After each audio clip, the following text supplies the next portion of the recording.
That's how that dude actually says it when they announce it.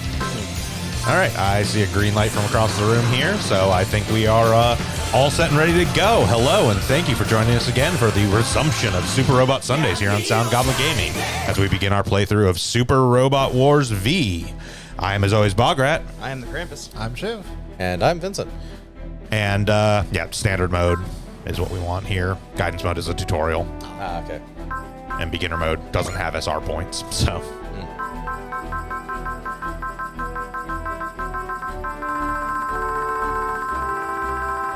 Do we have a preference? No. It is your call. I will, however, say this does actually have route differences.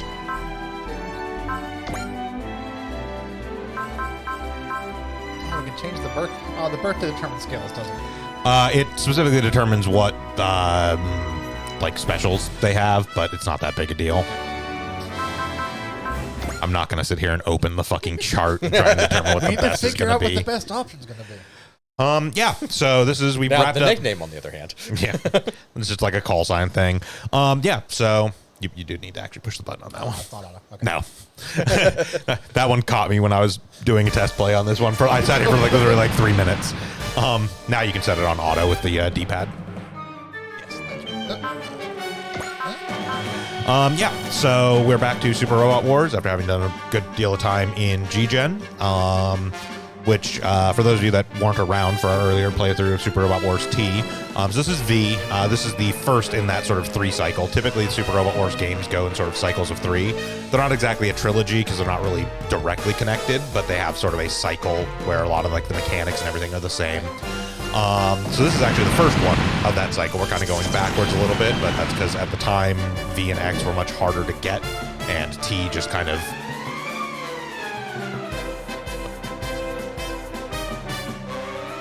looking around at things. The rats, leave them alone. Yeah, so, yeah, V was the first in the cycle. Now that we actually got our hands on V and X, we're going to go through those. We do have all the available DLC. I don't think we actually got the one special DLC for this, which was like the first print DLC, which was only if you know, or pre-ordered the game, etc., etc. But yeah, so these are, again, for those of you less familiar with these series, sort of mashups of a whole bunch of different mecha and sci-fi animes. So what we're starting off with here, actually, is Space Battleship Yamato 2199, which is not at all a common thing for the Super Robot Wars games. And in fact, this is the first time it has ever shown up in a Super Robot Wars game, was here in V. Almost always the basis is something like a Gundam or something like that. They very rarely use anything else. But yeah, here we actually get Space Battleship Yamato 2199, which I personally am a huge fan of them doing because I am a big fan of Leiji Matsumoto and all of his work. And so it's nice to kind of have that represented.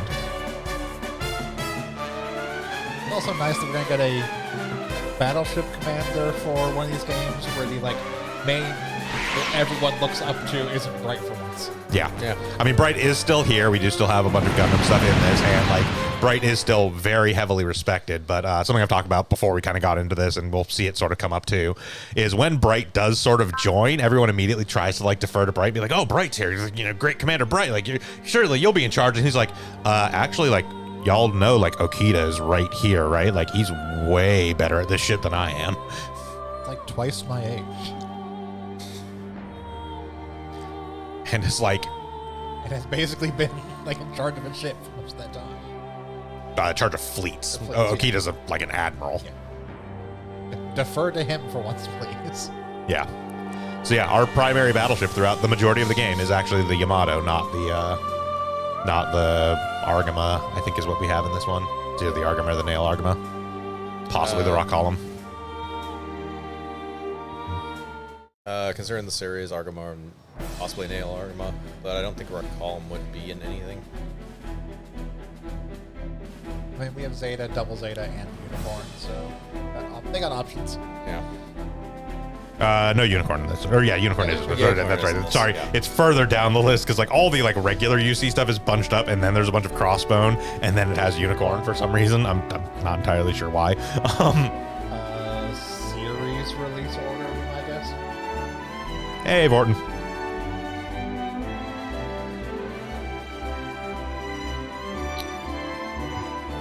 I'm actually going to go look it up now because I'm curious.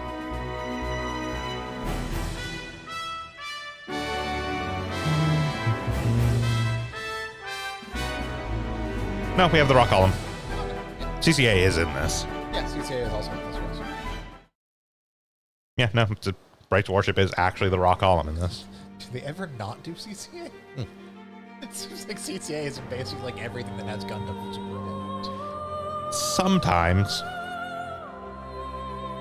There are actually a handful of the games where they barely include base UC Gundam. They basically include, like, Zeta in order to have Amuro, and that's, like, it. Definitely include CCA in 30. Oh, yeah. Technically post-CCA, but... CCA, that's my favorite reaction most of the time. But you have CCA suits, because I think... Well, yeah, you have CCA suits. I'm just saying, like, scenario-wise. Scenario-wise, yeah. It definitely takes place after the events of CCA, based on how fucking... I don't know what you're Shit. talking about, Vorton. There certainly isn't a tag on this stream labeling us as Kuso players.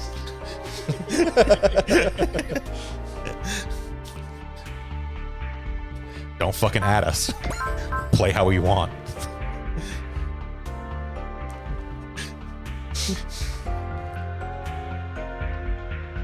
Is there supposed to be a custom tag? Because I don't see one.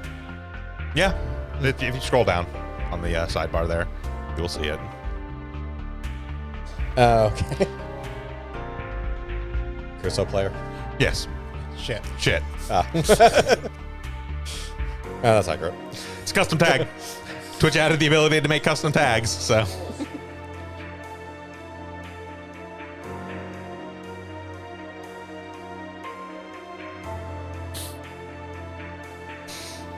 Yeah, as of like, I want to say like a week or two ago, they added that back to Twitch. It used to be a thing a very long time ago, and then they got rid of it because, you know, as people are wont to do, there was a lot of abuse of it, and it was used in really bad ways. Yeah.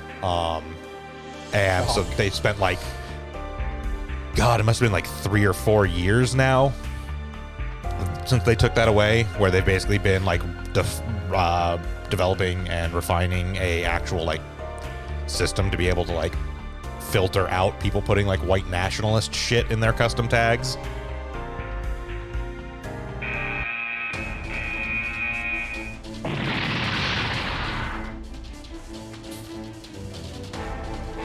So yeah, as always with Super Robot Wars, we have our original pilots. These are characters created specifically for this game, and they will have a unit created specifically for this game, although pretty often the units created for a given game follow a design structure of sorts.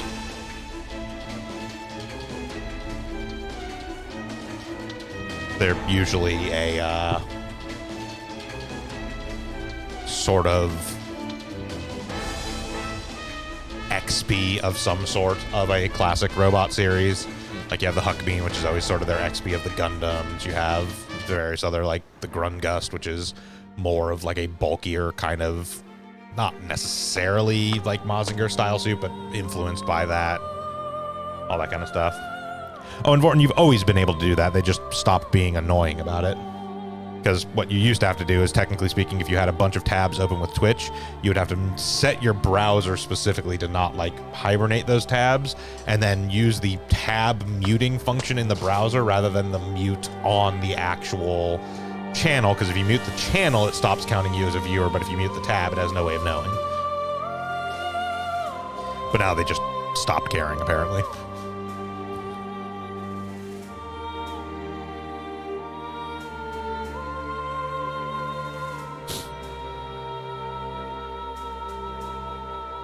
It is also worth noting that the quote-unquote space battleship Yamato is literally just designed to look like the Japanese warship, the Yamato. Yeah. Well, yeah, I assumed as much.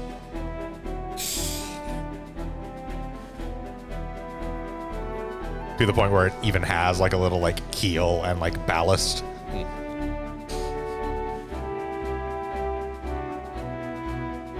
Wow, the world in B is fucked. Uh-huh. Yeah.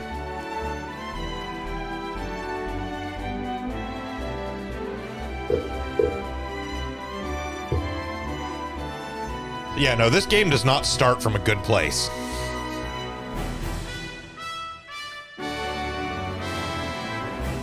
Also, in case anyone was curious, this game still does have the availability and option of doing custom music, but we learned from last time. We didn't actually get in trouble. I just had to go through basically every video we uploaded for the first like 10 episodes of T and like manually be like, yes, release, yes, release, yes, release.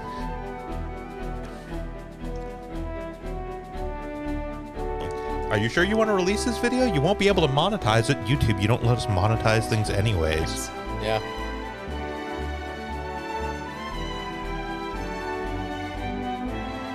Oh no, no ad revenue from those 0 views. Despite us being the most popular first part of Legend of the River King, A Wonderful Journey video on YouTube. Possibly the most popular Legend of the River King of Wonderful Journey. It's up to like 3,000 views. Yeah. For reasons.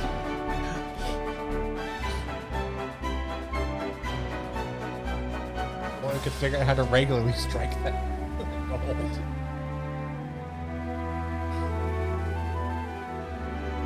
Only half of those people would, if only like a 30th of those people would subscribe to our fucking YouTube channel, we could get a custom URL.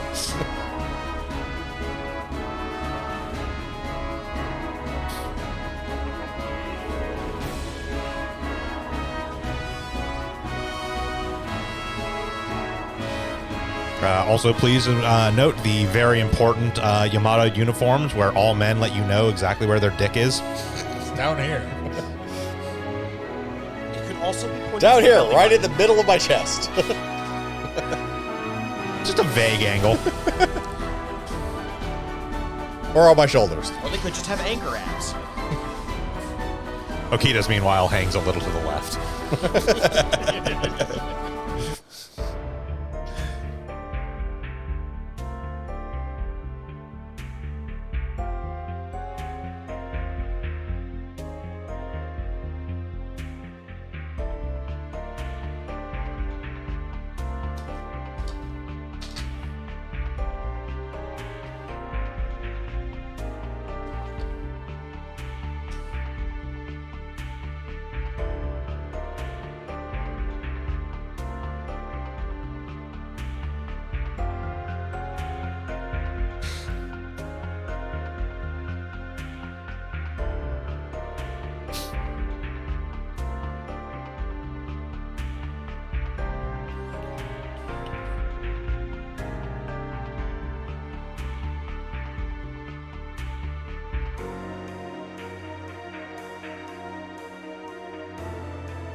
That way is to sneak aboard a warship.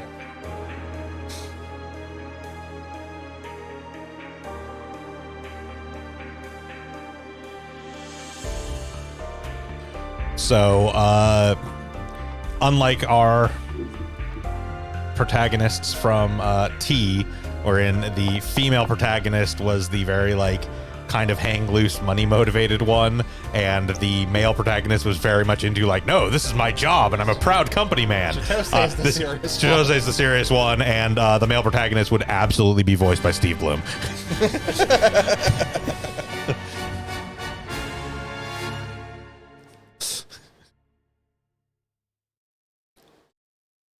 You can't unhear it now.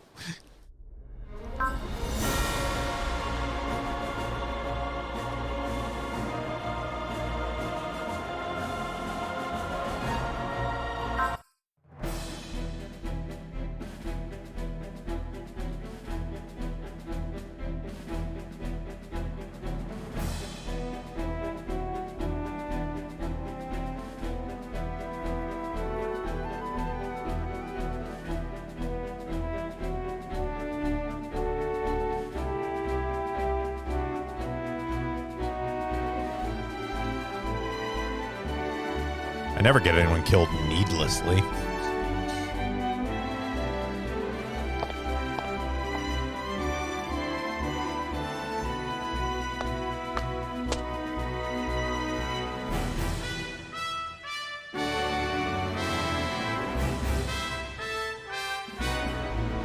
Can I just let me just hair gel. Hair gel. Hair gel is blasphemy. I think they pick up RF signals on those things. Listen, the Earth has been decimated. Our ability to produce hair gel is drastically been enough. Oh no, New Jersey survived perfectly fine. Only because no one can tell the difference. Exactly. Was this place destroyed? The locals are speaking some weird dialect. Clearly, they've been separated from civilization for too long. All right, adding that to the list right next to Quebec.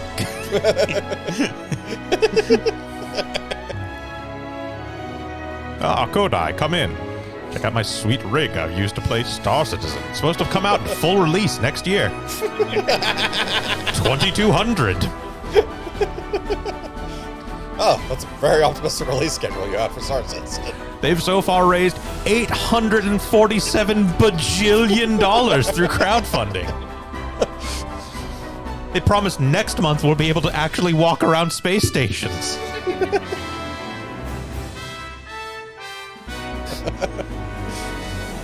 Someday I'll get those exclusive ships I donated for. That's what I'm saying.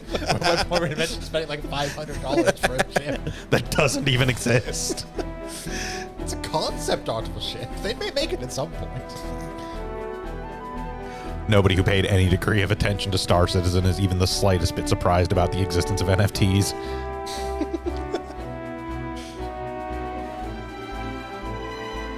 Hey, I'm gonna sell you this certificate. Guarantees you are allowed to own exactly one, parentheses, one ship of this design when and if it becomes available.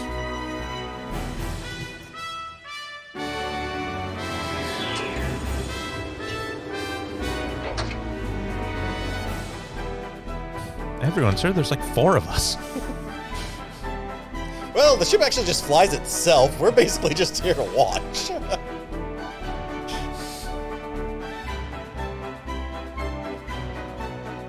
Santa? That man has the most my brand eyes I've ever seen. That's not Santa. That's just a drunken penguin.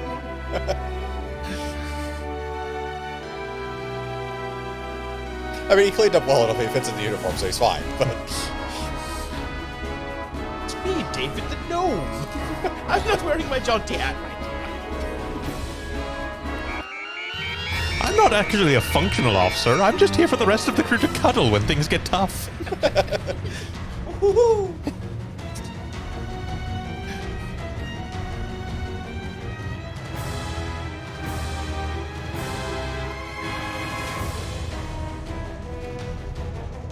Look, I'm just happy that they included the guy for Space Week in here, okay? why is there a random robot? Let's analyze her. He's been there. No, he hasn't.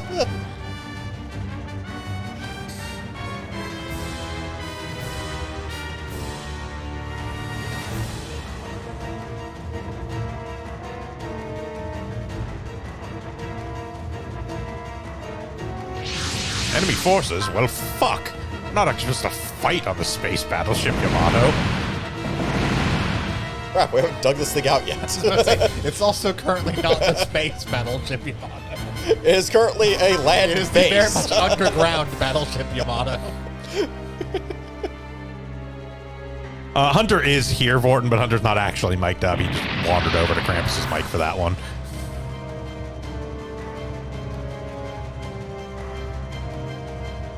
Yeah, we were working on the technical details for Yes, the fifth mic here. our mixing board only supports 4 XLR connections, so we don't actually have a 5th live mic. We are working out details for that. He will probably be on mic next week. Possibly. It depends on how much I can figure out how to do this with this mixing board. Yeah. Bro!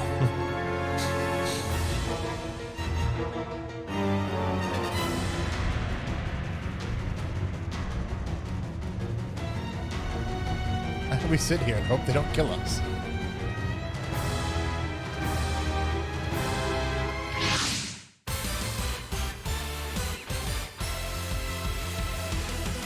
I have no idea how to control this thing.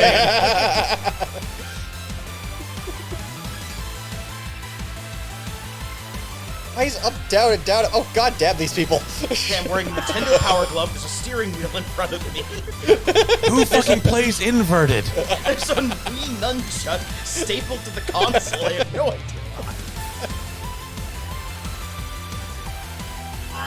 What does this button do? Oh, thank God, this isn't a manual transmission.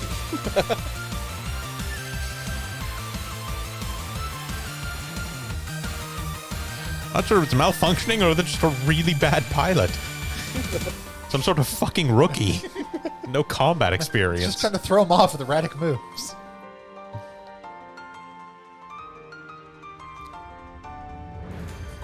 Just for reference, if you are playing as the male protagonist in this scene, he still doesn't have any control over the thing at first, but basically he's like really excited about it. He's like, wow, this thing's hard as hell to control. I fucking love it. Oh, we have to use all weapons equipped on the Vanguard. Yep.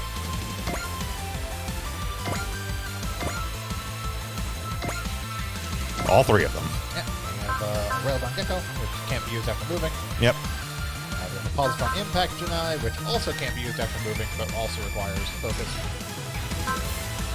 And the Particle Cannon Seppu. Yep.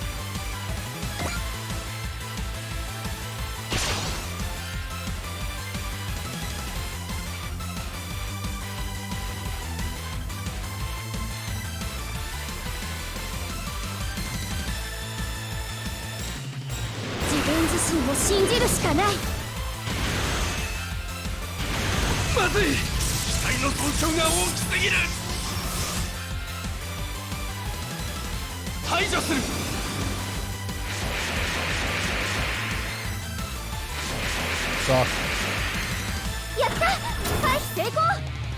It is worth noting that the Vangray here, despite looking like a brick that somebody strapped more bricks to, is actually a remarkably dodgy suit. Looks like a front mission suit. Kinda does, yeah. Looks like somebody decided the Vonzers were not bulky enough.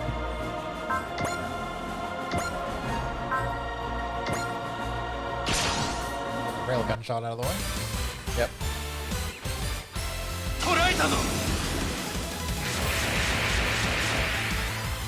How's that working for you? Continue to saw. That being said, I do absolutely love this song. I am a fan of I would probably like the Vangray a bit more if it had feet. I'm not gonna lie, the bulky little beats are kind of acceptable.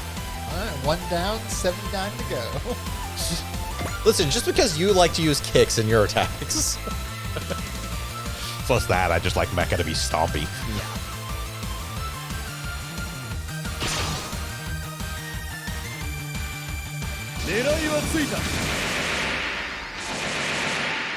Hi there, Joe Bob the Third. How you doing? We're doing all right here.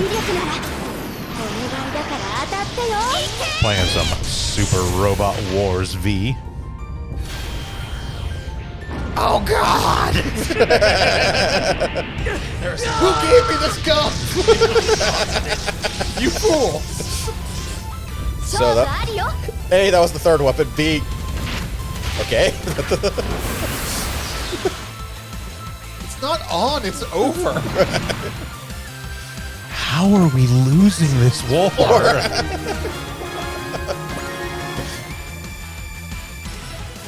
Seriously, they can't hit the broadside of a barn with heat-seeking missiles.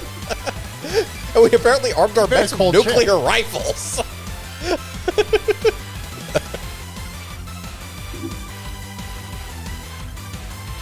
I do like Chitose's comment there, though. Like, it's less that this machine is heavily armed, more that somebody gave this weapon arms and legs.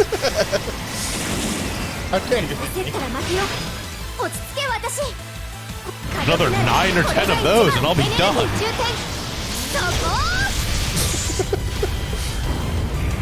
And there goes that horizon.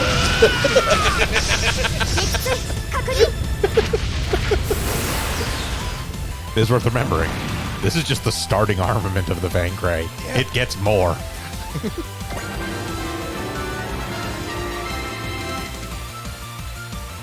Strong.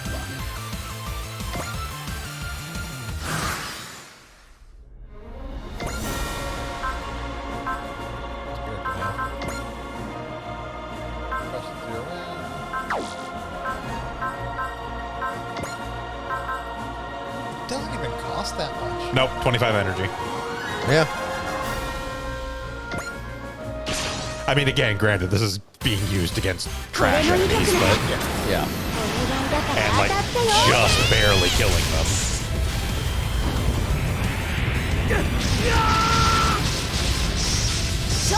It's like just scraping over the line. Yeah, but it's nice to have like an auto kill trash enemy at like level 1 right off the bat. Yeah. Just need to get the focus up to actually be able to. Yep. Focus. So yeah, in the same way that G-Gen has morale, Super Robot Wars games have focus. It is again basically the same thing. It builds up as you like successfully defeat enemies, and just generally, so a lot of characters have abilities that they get X amount of focus over time, and then there are some weapons where you need X amount of focus in order to actually use them. Okay. We've also, the more focus you have, the more damage you deal and less damage you take, and vice versa. Yep. And then there are some attacks that will actually damage focus as well as HP.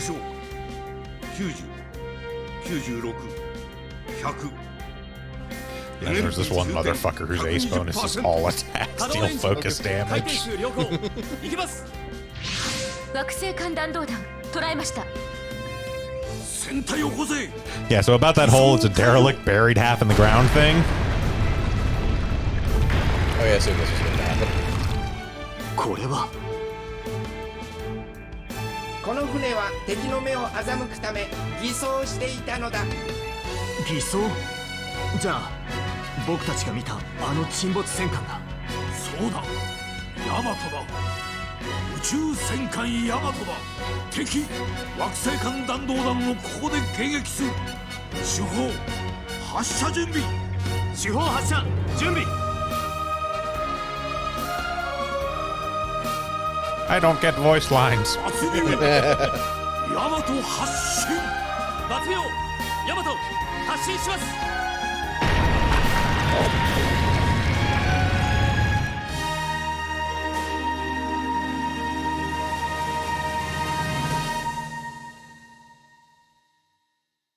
主砲発射準備。はい主砲発射準備。ショック可能。エンジンからエネルギー燃料割る。照準合わせ誤差修正マイナス1コンマ3。測定よし。照準よし。撃ち方始め。キャー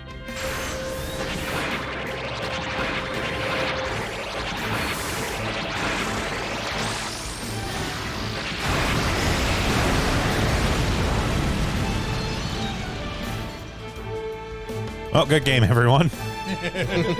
Mato was clearly caught in that explosion and destroyed.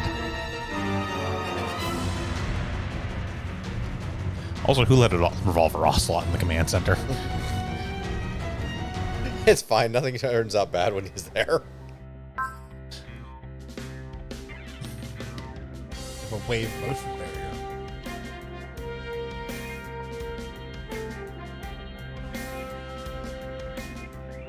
Yes, as opposed to the... I think it's also called the wave motion system that the Desco has.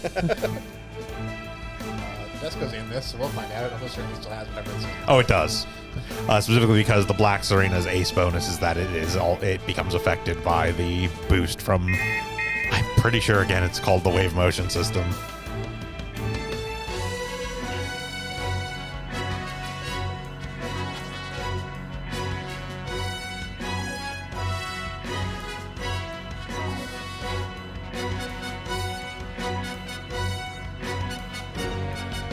Yeah, I mean, that did happen, Fanboymus. Like, Bandai just kind of slams everything together in their announcement stuff now a lot of times. So them announcing the Bandai Spirits Go Lion at the same time as V is not that uncommon. It was actually more surprising that the SRW 31 they had a couple of months ago was only SRW stuff being talked about. Because a lot of times they will talk about like Bandai Spirits or Metaline or anything or some other stuff. I'm very disappointed that the Vangray auto parks itself. So they don't open up the hangar and she just goes ping-ponging around inside of it. Wham! Makes a dent the bang ray shape in the wall. Good thing this ship auto repairs.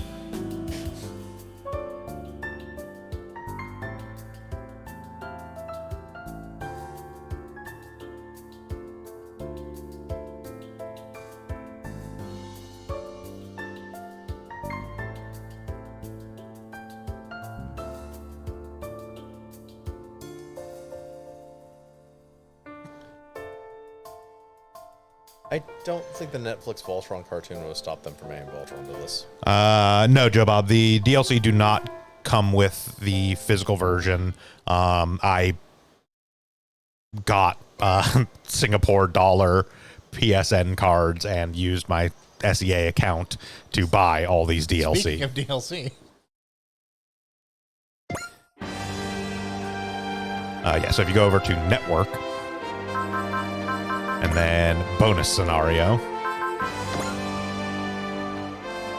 At the very end will be the ones we currently have access to, because a bunch of the others require you to clear certain chapters first. But the two that say okay here, we do get. On that note, Go Lion has been in exactly one Super Robot Wars game. It was in Super Robot Wars Double. A mysterious character. Back in like 2007, and has not shown up since. Not even in like the mobile games. So I have no idea why Beast King Go Lion is like so rare, because there are not actually a whole lot of games that have only shown up like once, or a series rather, that have only shown up in like one game.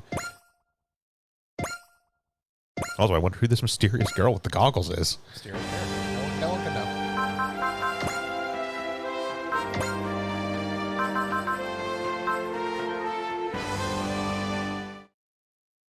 Oh yeah, Albegus was in Cross Omega.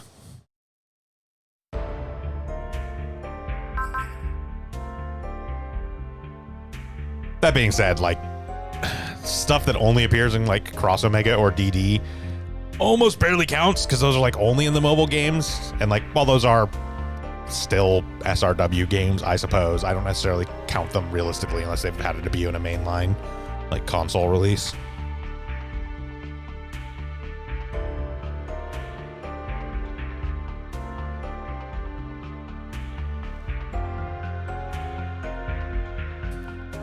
It's like, I'm sorry, I find it difficult to consider your debut being in Cross Omega as being legitimate when Crayon Shin-chan was in Cross Omega and like a couple Idol Masters and...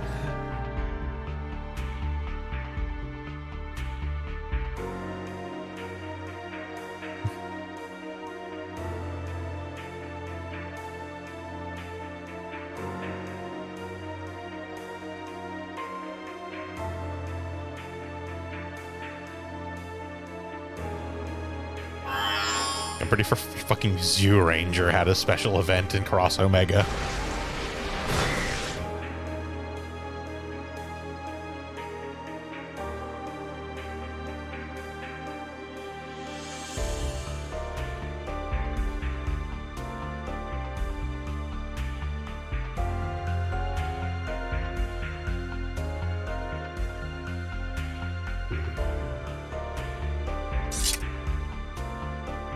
As far as I know, Joe Bob, no, there's no longer any way to get the day one DLC stuff for them.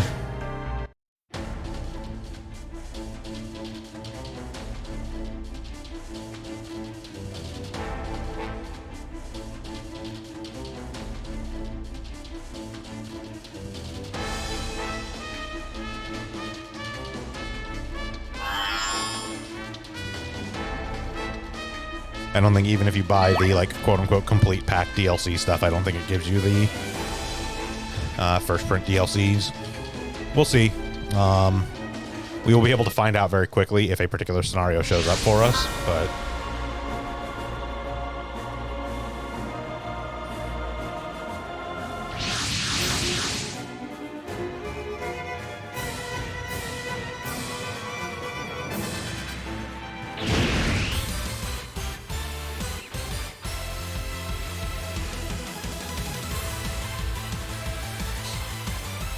making us work for our food stuff. I mean, sort of. This mission is not hard.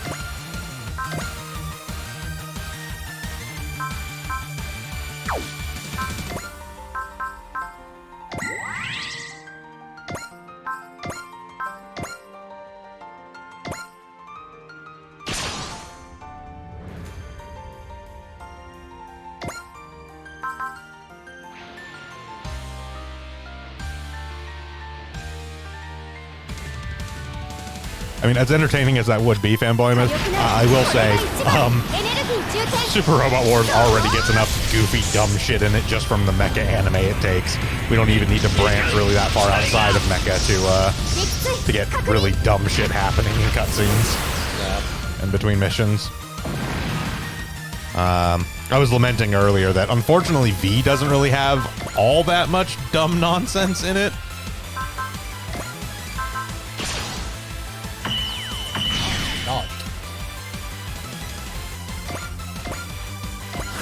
Yeah, about the wildest thing we actually get in V is like Full Metal Panic.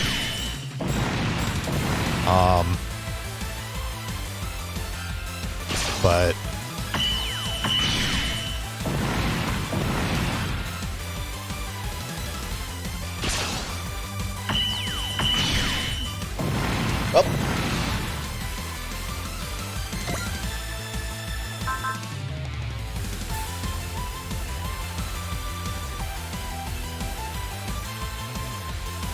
we have a couple like classic old school mecha anime in here. We do have like Zambot and Daitarn, which are silly but in a very particular kind of way that isn't like it's not the same like wildness as having like the Ray Earth girls show up and be like, who are all these old guys?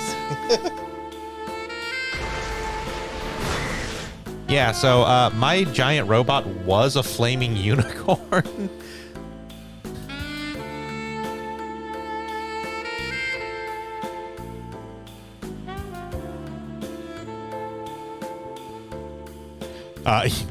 Yes, it is funny that Might Gain took much longer to get into Super Robot Wars than most other Brave series, including Brave series that came out after Might Gain. But Might Gain is present in the entire set for VX and T and is also in 30. It looks like Might Gain is pretty much going to be one of the staple series from now on, at the very least.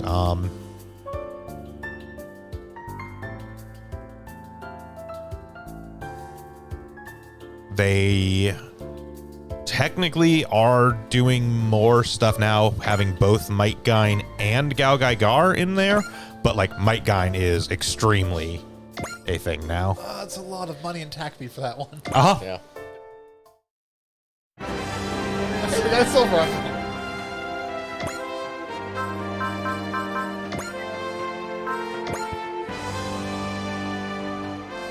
Yeah, it is pretty much money of immediately max out the Vangray.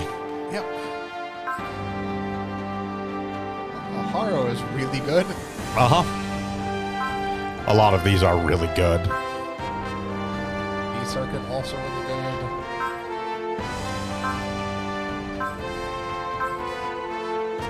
Silver Emblem's really good. Just extra EXE anytime you get EXE. Uh-huh.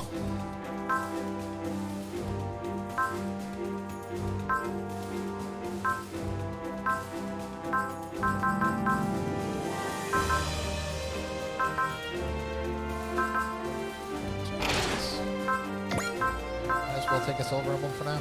Yep, until we get some of the characters that just shit tack B. Which means we have the Haro.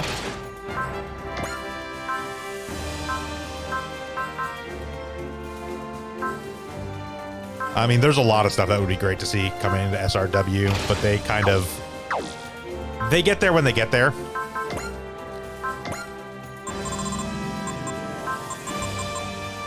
I mean, you have enough to just get everything to 10, trust me on this one. You can also just boost the weapon stuff too, so one further down.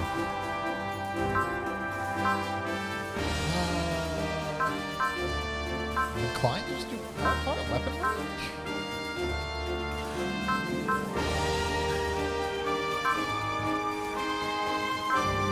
Move is really good too, but we can get move out of power parts effectively. We can also get weapon range out of power parts.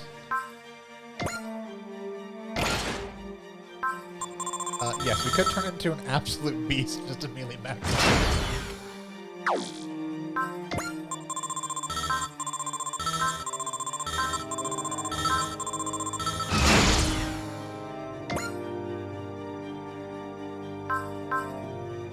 I am inclined to just do move. Yeah, I'd probably just do move on the battleship. We're not going to usually put too many power parts on it, and it also already got an extra one from its custom. Yep. Are we not doing the weapons on the Yamato? We have some money. We do have other stuff in the upgrade. We still have over 6 million. Yeah, I don't think we need to save money on that.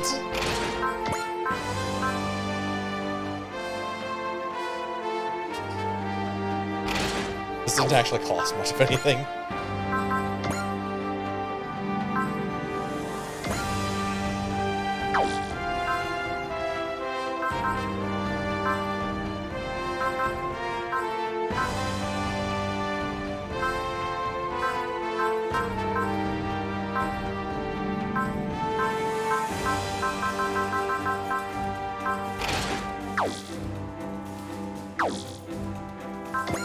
The weapon upgrades are actually very expensive comparatively.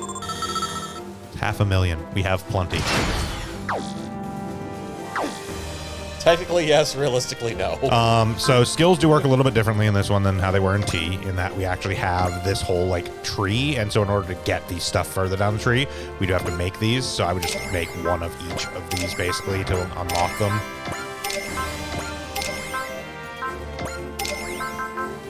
It is like a whole tree essentially.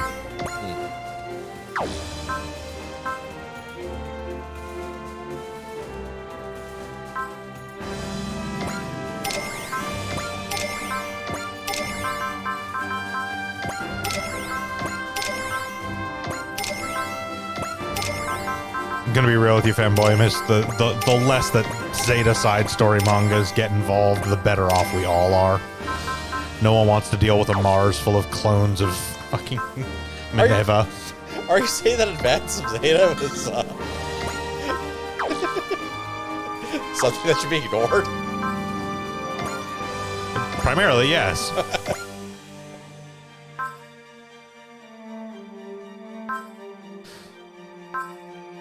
I will say, if you made one, we probably want to put Hit and Run on Okita.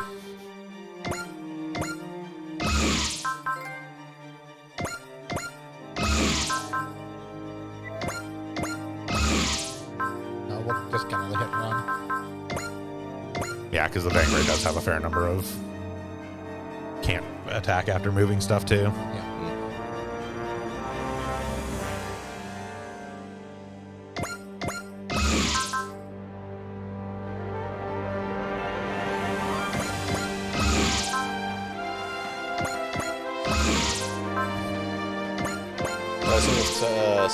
Skills are basically passive buffs of some sort or another. Mostly, yeah.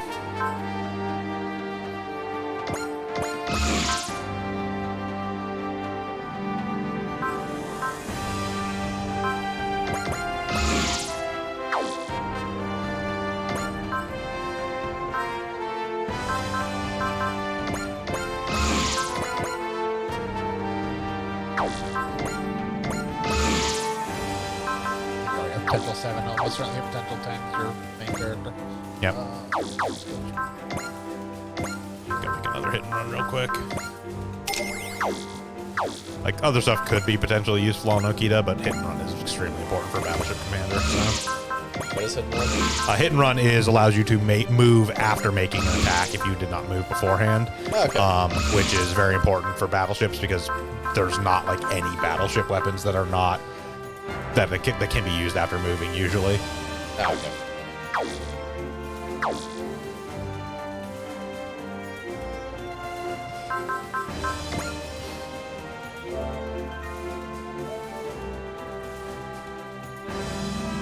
And time to go stomp some early missions.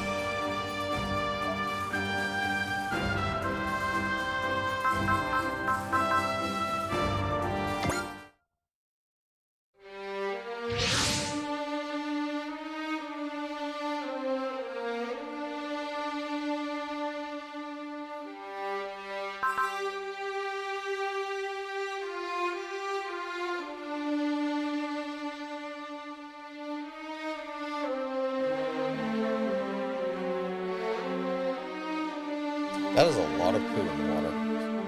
It's not water.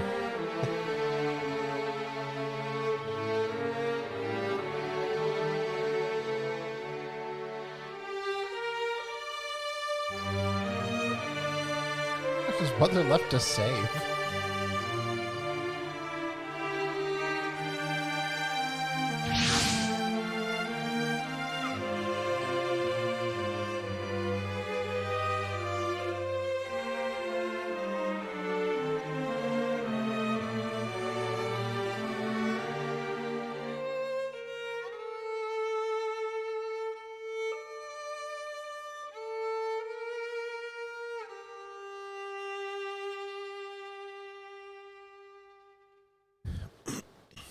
Yeah, so if we had the like first run pre-order DLC, this is where we would get special scenario Galvanizing Hope, which would be where we got the Huckabee and Grungust.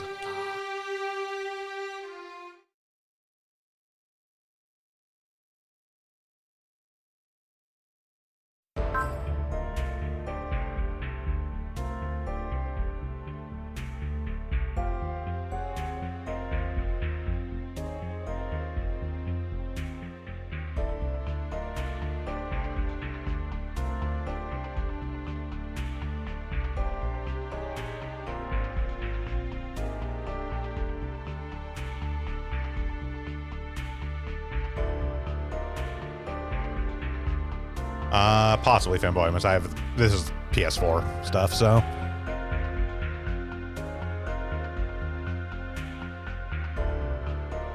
At the time I picked these up, the Switch versions didn't exist, so.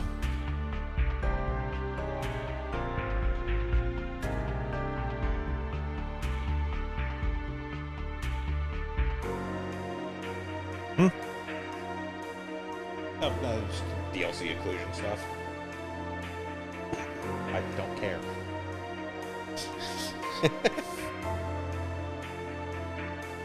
We're playing the PS4 version. It's a moot point. Yeah.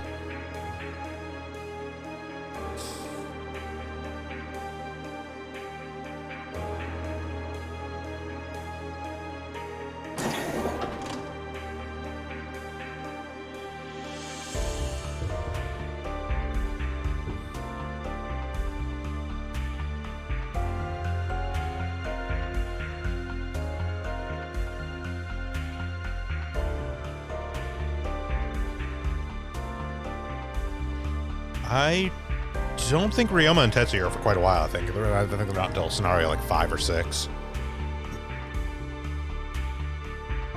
We have a bunch of Gundam stuff first. Technically Crossbone stuff, but I have some questions about the Vanguard. When you first came into this ship, it looked pretty normal, but now it has all these extra weapon systems and shit strapped onto it. But highly customized as well, which is really strange. well, you see, I found $7.5 million. You found what? Look, man, military budgeting is real irresponsible. And just all this tactical data. I looked through it briefly, and I can, like, move and fire then move. I'm better at guarding and attacking and defending and everything else. Very, very daunting look. Listen, it was very good simulation training.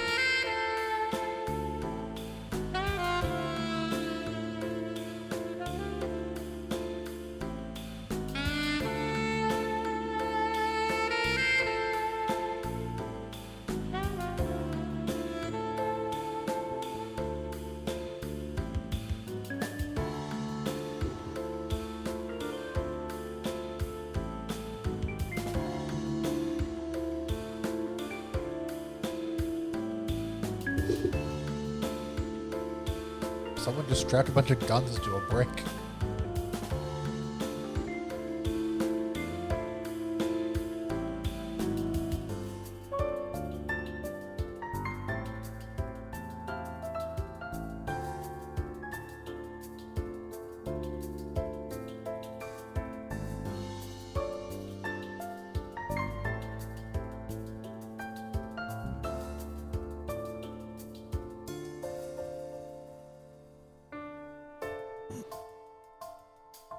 I just sit in the chair and the mech does it on its own. It's like Sheila from Red vs. Blue. There may or may not be a reason why the mech can do a bunch of stuff on its own. Certainly not some mysterious girl with a steampunk outfit. Even portable version of it right now. Bro. I was gonna say.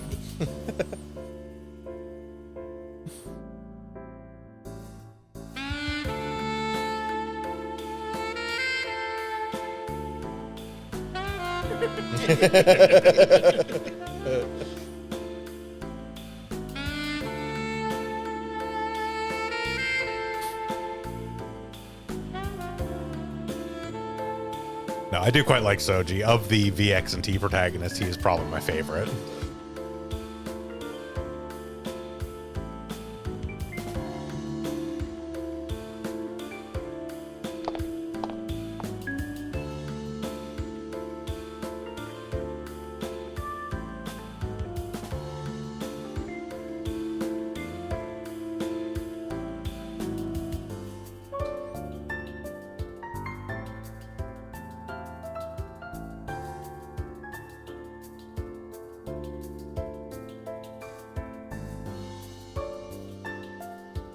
Unless they have a piano lounge in there. Yeah.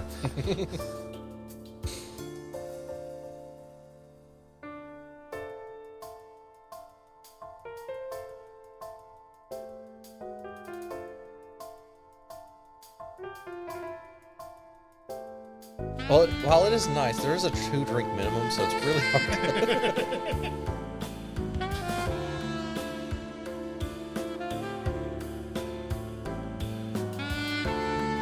There's some serious problems for pilots continually crashing their ships. We should make a rule the true drink minimum doesn't apply to pilots. No, then we can't pay for the bar.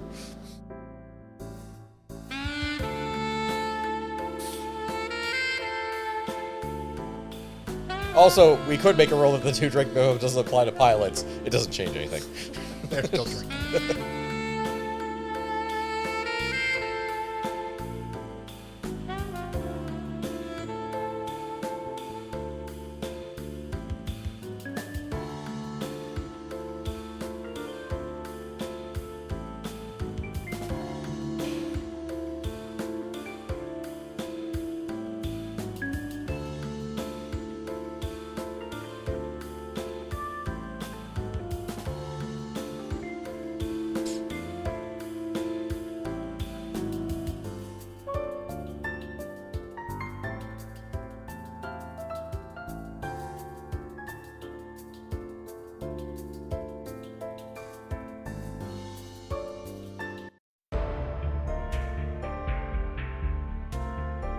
Serious music now in the war room.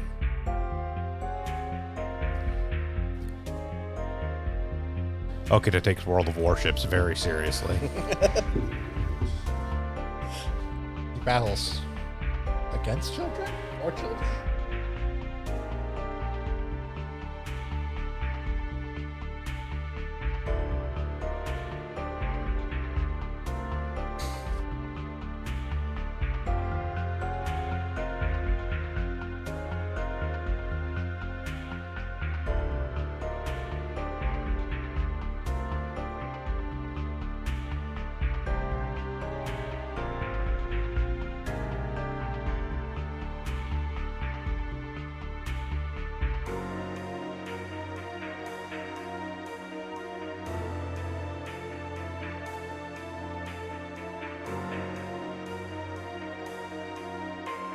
Some people went back to Mars after they Vortex notes fucked the Earth.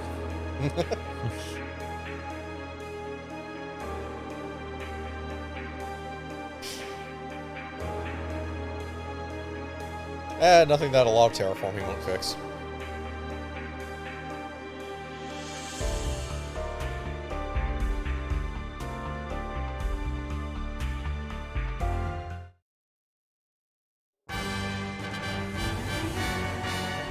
Scenario 2.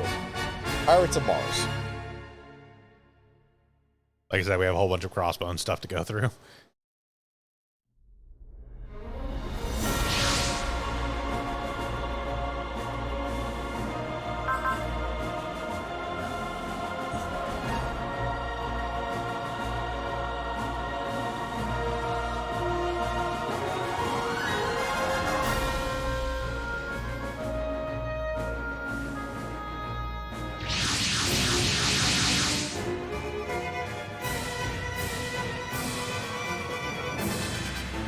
Also, they're a long way from Jupiter.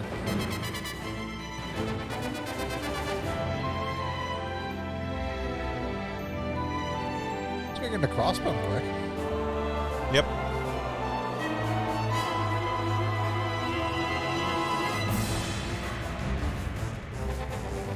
Also, no Force and Gundam gets defeated without there being a bunch of remnants lying around or random plot scenarios to happen.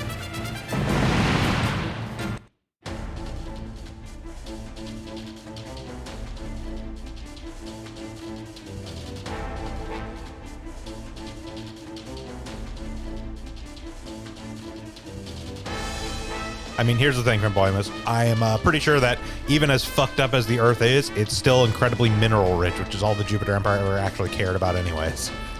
I'm positive it's mineral rich because, yeah, we barely scratched the surface currently. Yeah, like they don't care about the Earth as an inhabitable spot. They always just want to harvest it. Also, you got a lot more surface to work with this. You don't have oceans anymore. That does help. But yeah, the asteroids that they mine for resources is nothing more than just broken bits of a planet.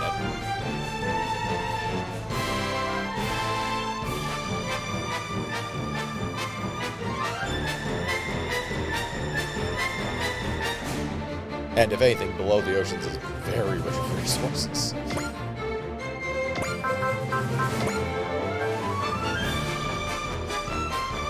Yeah, so no particularly super special things here. The only thing of real note is that if a enemy unit gets killed by a support attack, it counts as a kill for the unit that's doing the support attack, not the unit that's being attacked / initiating.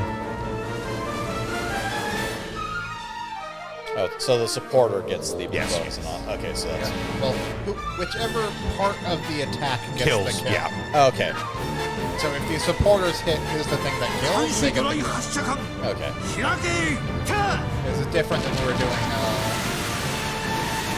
G-Gen stuff, where it explicitly counts whoever's initiating the attack gets it, regardless of whether to die from the like support attacks or not.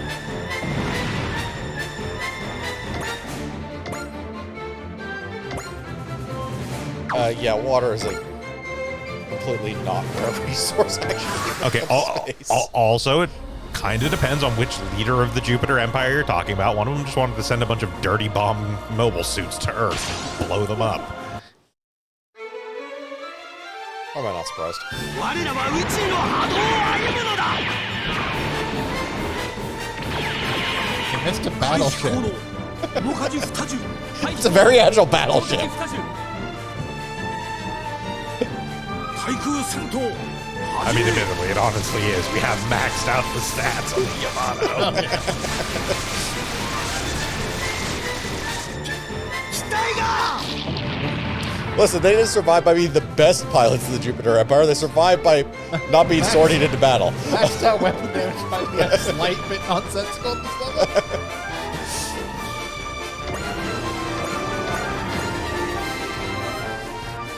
Oh no, we'll get through the early tutorial battles faster.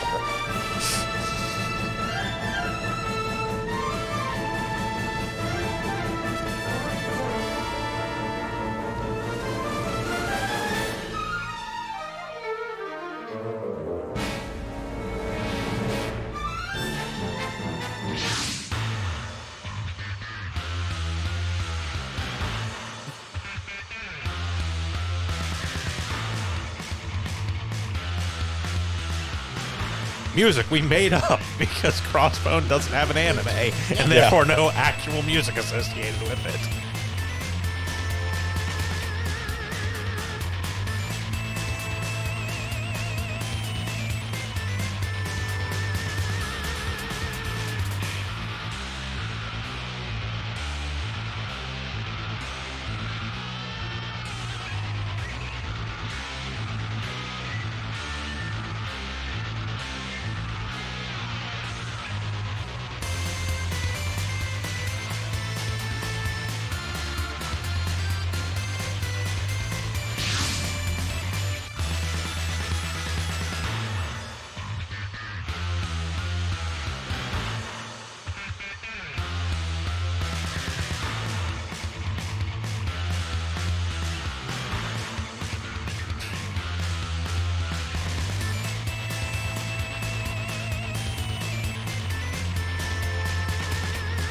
Oh, well, easy enough. Just goes back on the ship. Mission successful, sir. What was the special? An ally unit has to destroy 4 enemies. Yeah, it didn't change. The SR points don't really change. Goals will change, but SR points will change. 牽制に惑わされるなよ。本艦への接近を許すな。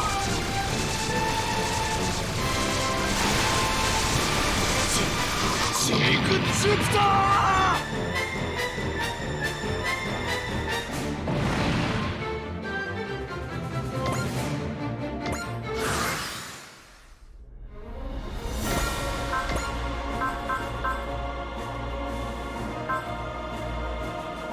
Well, in a way, Greystoke does show up. I mean, kind of technically, yes.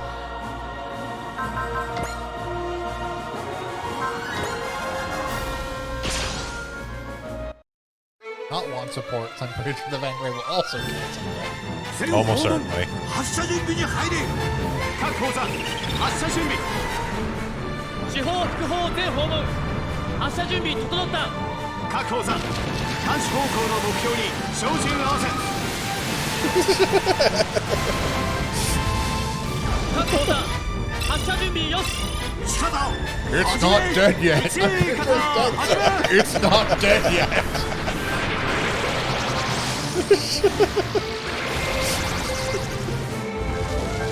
It could conceivably still be alive.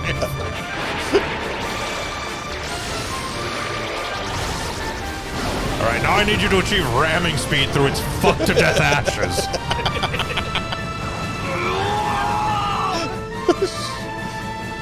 Considering the size of this thing, and what we're hitting, ramming speed is 2 miles an hour, if even that. In T, we had Harlock. Harlock, who actually has a boarding attack. Which Literally involves rams the front of the ship slamming into onto it. people, launching a boarding tube, and stepping out and shooting them. Which you can absolutely do to grunt suits. It's fucking nonsense.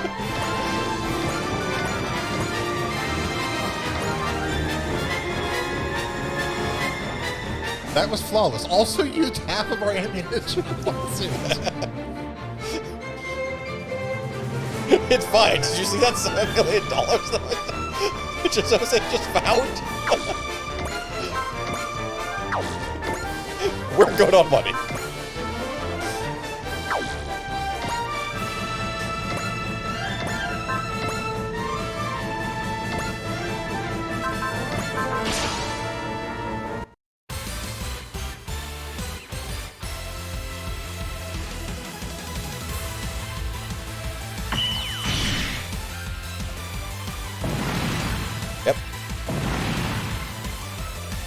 We probably will upgrade the crossbone a fair amount. That's It also carries over into the upgrade version. yeah. So.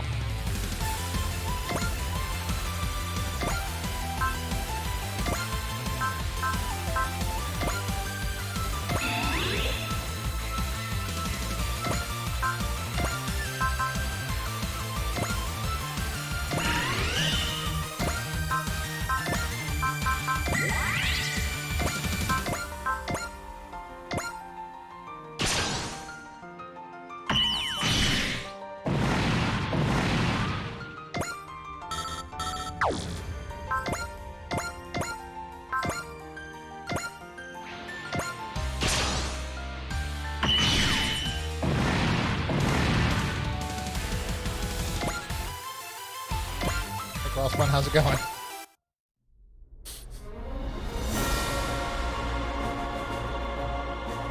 I'm here to help.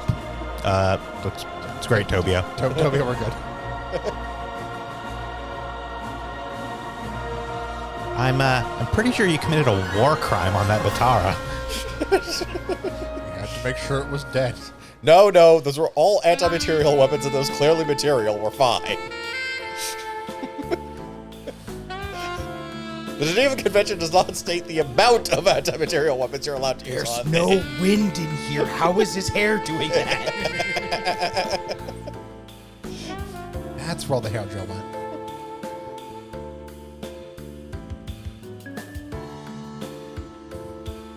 You wouldn't believe how much excess petroleum the Jupiter Energy fleet has.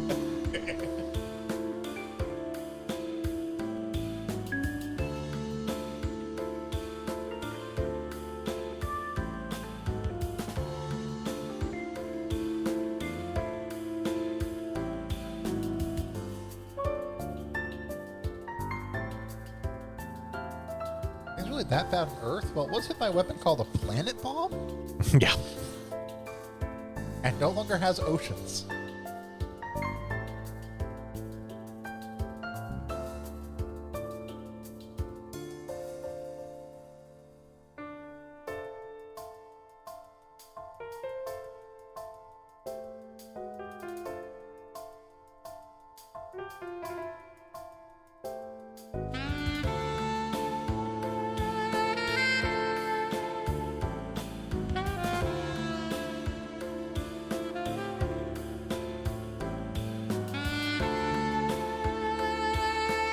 Given the mashup nature of stories and scenarios, I am forced to believe that since Victory Gundam is not in this game, those characters never actually existed.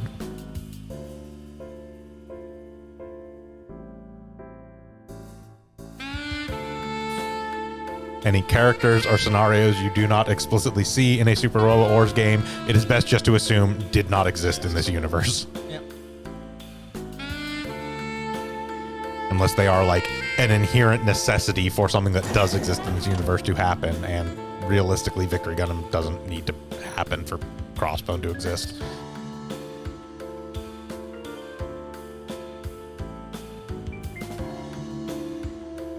That, in some ways, might just be a good assumption for a lot of franchises, honestly.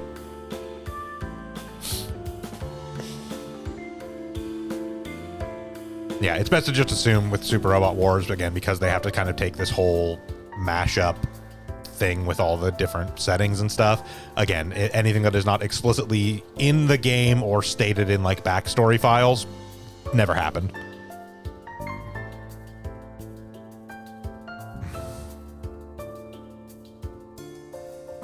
Kodai spits his drink across the room.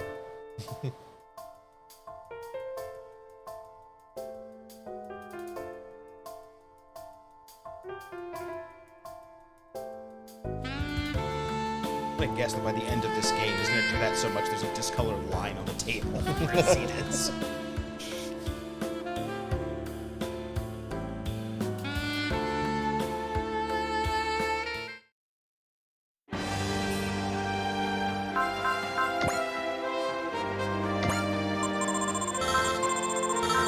Whoever haven't had the money to upgrade this crossbow van. Oh, don't worry, we got plenty.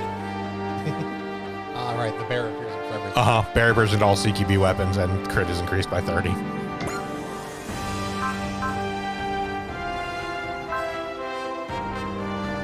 CQB, so I mean, he's not entirely CQB. He does have ranged weaponry. It's yeah, just it's just nice CQB boots. Bear appears. the weapon range isn't going to do a whole lot because it doesn't affect range 1 weapons. Just move then, I think. Move would probably be the best choice, yeah.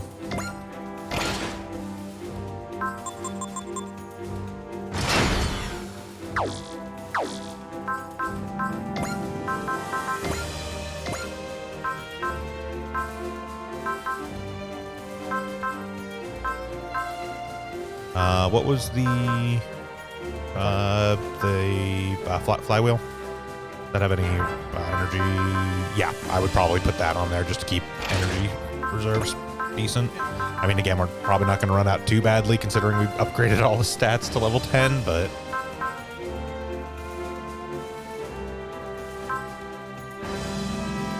And honestly, kind of whatever.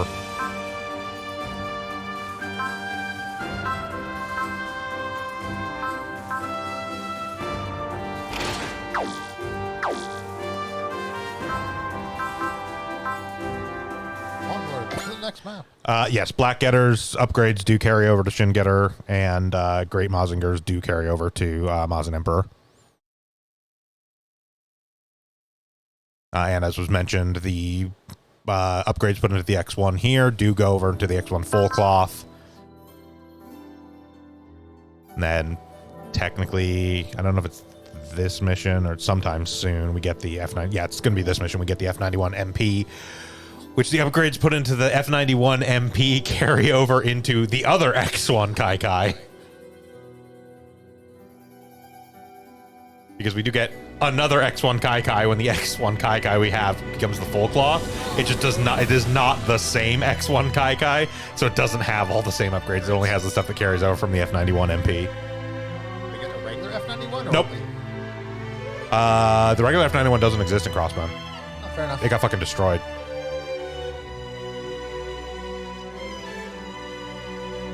Kincaid now canonically through most of the Crossbone stuff. Once Tobia has the actual Crossbone X1, Kincaid actually pilots a F91 MP for quite a while.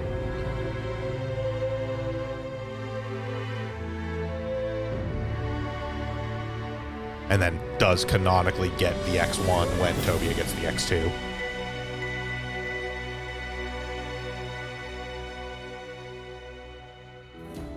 It just reflected a little differently. They always have to do weird shit with Crossbone, because Crossbone, especially across the like 3 different Crossbone series that are all technically sequels and side stories, sort of, that shit gets weird.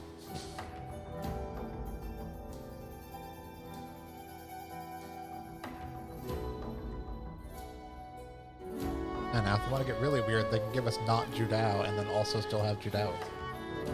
Yeah, they don't tend to do that in most Super Robot Wars games, except the ones that explicitly have like weird like dimension hopping and like dimensions being crashed together and stuff like that, which is how you end up with 4 Shars sitting around a dining table. But but no, usually they remain consistent within their own like universes of like, yes, this character only exists as like this character where they are in time. So It's like, I mean, like, since we actually have double Zeta and thus have Judao, we're not going to get Greystoke. Greystoke, yeah. Yeah. I'm remembering up the Crossbone names. I do remember one of them goes by Seabook Arno at some point, which is... Oh, no. That's not goes by. Seabook Arno is his real name. That's right. He goes by Kincaid now. He goes by Kincaid now. As opposed to Cecily Fairchild, which is her fake name. Her real name is Bararona. In F91, it is Seabook Arno and Cecily Fairchild. And then by the time of Crossbone, Cecily is now going by her real name of Bararona, whereas Seabook now goes by the fake name of Kincaid now. Right. It's just annoying, like, name swap nonsense. And then we have Bernadette, who is actually Teteneth Dogany, but you can't blame her. Her name is Teteneth. I'd go by Bernadette, too. Just have to be, like, acknowledge that related to Crux Dogany. His daughter, not even related, literally his fucking daughter.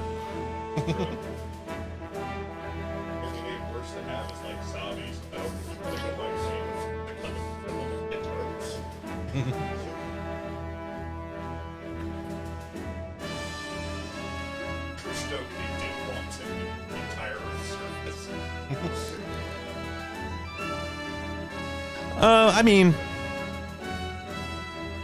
again, Vampiremus, it's the fact that Hathaway's Flash is in this, but then not in 30. Again, it's not that odd. They do like mix and match what stuff gets included in what games.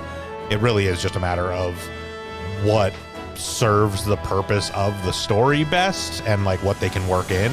And also, if they just kept adding more and more stuff, it'd be harder to actually even make the game. So they have to cut stuff out at some point. Yeah, well, and the other thing being is just also with the way that 30 is set up, Gundam isn't really actually a major part of 30. Oh.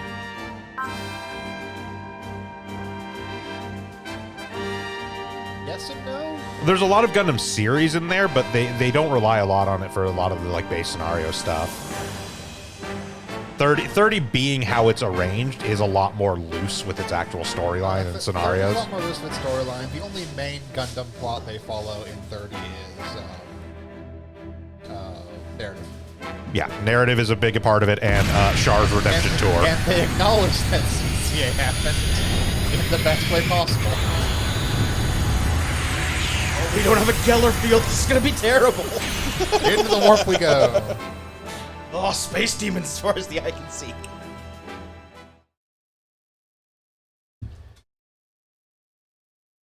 They'll be fine. Some crazy guy with in gray armor with a sword will show up and kill everything.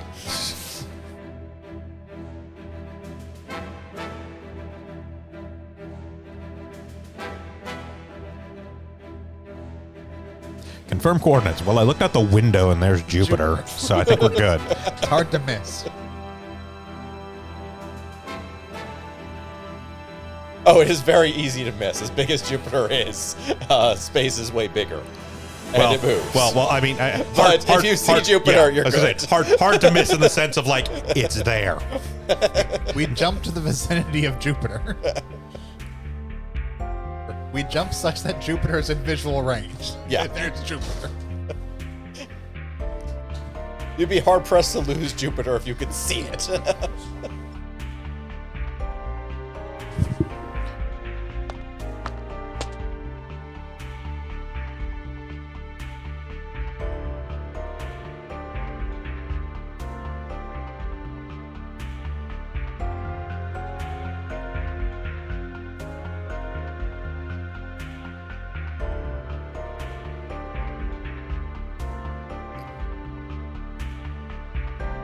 It's nice that SRW features Crossbone so heavily.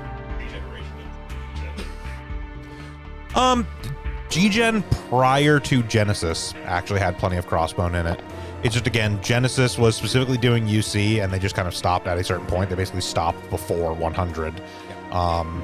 So wouldn't really have made sense to fit it in there. And then we got Crossrays was the next G-Gen, which was all AU stuff, so it wouldn't have fit in there. And then we're going to have Eternal, which is the mobile game, which it's a mobile game. It has whatever it has. We'll see what happens with the next console one. Like I've said multiple times, I am personally hoping that they go back to the old mashup style of like World and Overworld and all that, because I like that a lot more than just, oh, we're just going to kind of recount the stories of these series you've already seen and these manga you've already read and these games that nobody played. Yeah. It would be nice to be just an SRW style matchup within the context of that. Though it is nice to gain the plot of the games that nobody played. It's something other than those games. I would not be surprised, Fanboymus, if G-Reco shows up in either the next mainline G-Gen or the next SRW game as a significant part of it. Because, yeah, partially, yes, because the movies have done really well and been really well received. And also just because, again, it's... If you accept the nonsense that G-Reco is technically UC, it would tie in partially to the whole like UC Next 100 project. Technically everything's UC. Yeah, G-Reco does explicitly have a mobile suit museum with a bunch of UC suits, but yeah. Yeah, but fucking Turn A has a bunch of buried UC suits. What's your fucking point? Still doesn't make any goddamn sense. It makes perfect sense. There were a bunch of fans of Mobile Suit Gundam in that universe, and they made a bunch of life-size suits. I am a non-purist here under my labeling Idioma's UC series. Every Gundam's UC series, we go forward or Okay. back in the timeline. Fanboy, but Tomino doesn't agree with himself whether G-Reco or Turn A is first, depending upon when you ask him.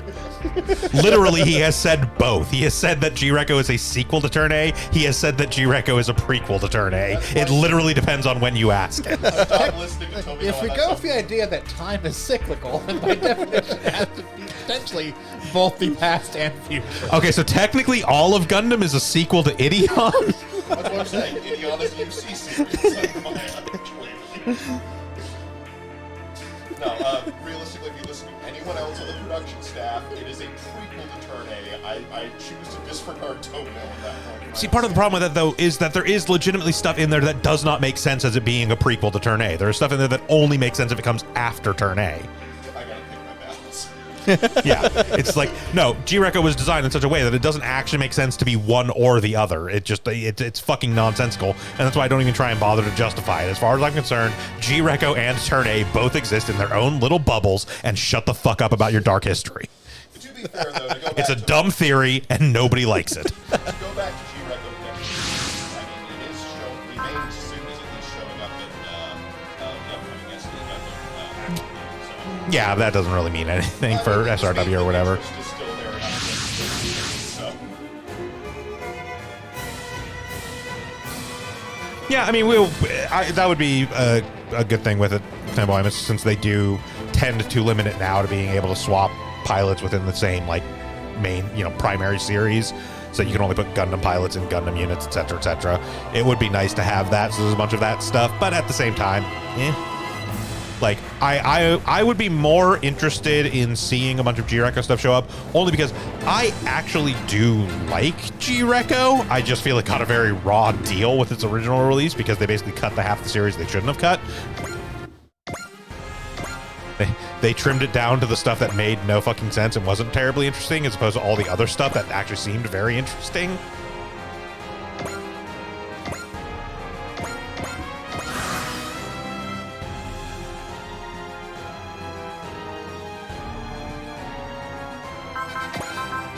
And like when you really get down into it, like the fact of the matter is that even within any given SRW game, Gundam still always has the most variability of pilots that you can switch around other suits because it always has more Gundam units than anything else. Now, are they all useful? No, we get the fucking Ragoos, but We've got the Methus in second. it's like it's like we could still technically put like Tobia in the Ragoos. We're not going to because fucking why would we? But we could do it. I don't know. That Methus could take a lot of hits. It's like one of the best tanks in the game. The pilot will always live. Yes. The pilot will always live, and it can always be put back together. Because apparently he's just shoved the arms back in, and it's good. No, Super Robot Wars already has one of those. It's called Boss Borot. Boss Borot. Boss Borot and his boss robot. Boy, I'm very Which, sad it doesn't show up in modern ones, but I understand. They kind of phase him out of Marketonians in here. Oh, yes! So missed him so much in old school Super Robot Wars games, there used to be a thing where you actually had to pay to repair units if they got destroyed. The big thing about Boss Borot and his boss robot was it costs 10. Well, technically, if you put the Temray circuit on a unit, it costs 10 to repair it from destroying, and Boss Borot and his boss robot had a suicide attack that did massive amounts of damage. So you threw the Temray circuit on him, had him suicide attack like bosses to one-shot them. Yeah, it does the unit's max HP in damage. Or the unit's current HP in damage. Yeah, so you put a bunch of power parts and like boost his HP as high as possible, do the suicide attack, and then just pay 10 to repair him with the Temray unit. And he was already kind of a tanky unit to begin with because he is from a Super Robot series, but... That, and as the games went on from, like, Alpha onwards, Boss Borot got increasingly nuts animations. Especially when they started giving custom animations for units that didn't normally have fly or had to engage in flying anything from the ground. So units would get ever increasingly funny ways of getting to the air battlefields, including Big O, who fired chains and launched itself like a roach shot, and Boss Borot, who had little cardboard butterfly wings and balloons. Really hard. And balloons, yes. And yes, Boss Borot is in fact in this game. Oh, I am so happy. I missed him so much in T. I know why he wasn't in T, but I missed him so much. I mean, he mostly wasn't in T because the particular version of Mazinger they use for T doesn't have Boss Borot in it. Boss is retired and has his Boss Ramen stand. Yes. A new type for that. No, this one uses Shin Mazinger Shogeki Zihen, or Zetohen, which does still have Boss Borot as an actual pilot.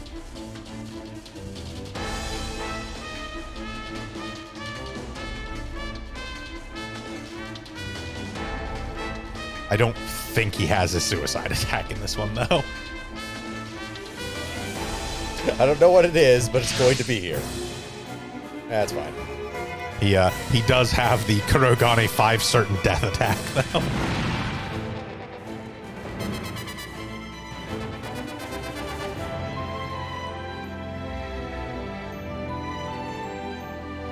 Also, we were talking over it, and it wasn't worth interrupting the conversation just for it, but they did float the idea of Cyborg Amuro Ray, and I am all for that. Not like, you know, clean Cyborg. I want dirty, like, Dot Terror Cyborg Amuro Ray.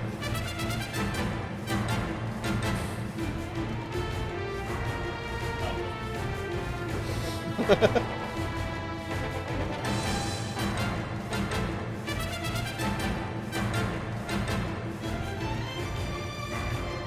mining everything we can. Still Yep. fighting.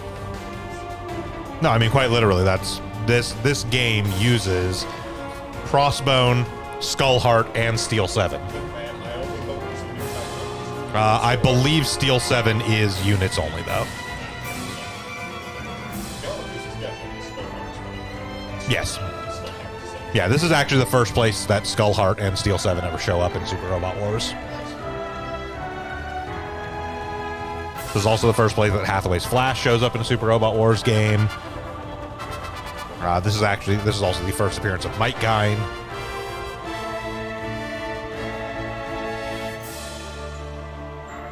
It's the first appearance of Cross Ange, but we won't hold that against them.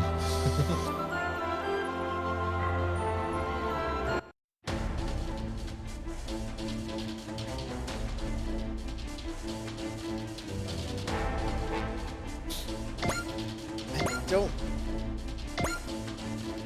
What? Strongest new type is more reputation than fact when it comes to Hammer Ray.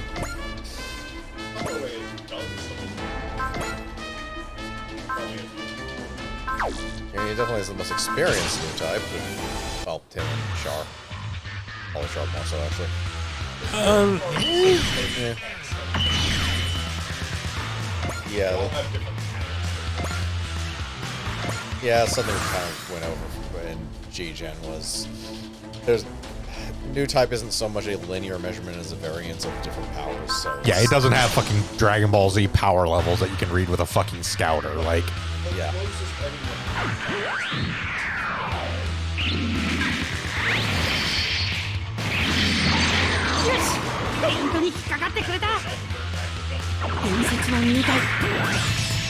Why would you not bring back the gun?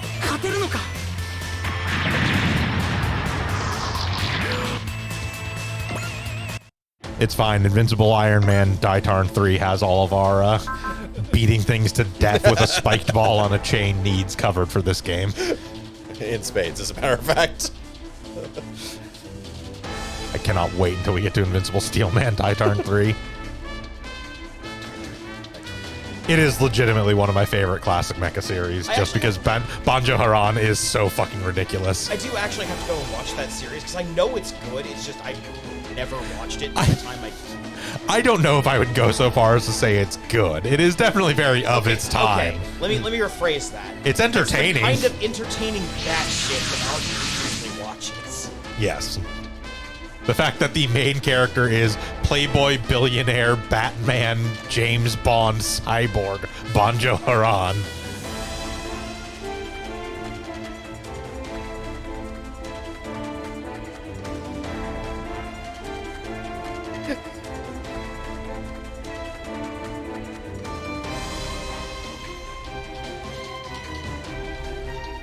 I've read enough of the historical documents about how new types work. That if new types come up with a plan, you just go along with it and hope it works out.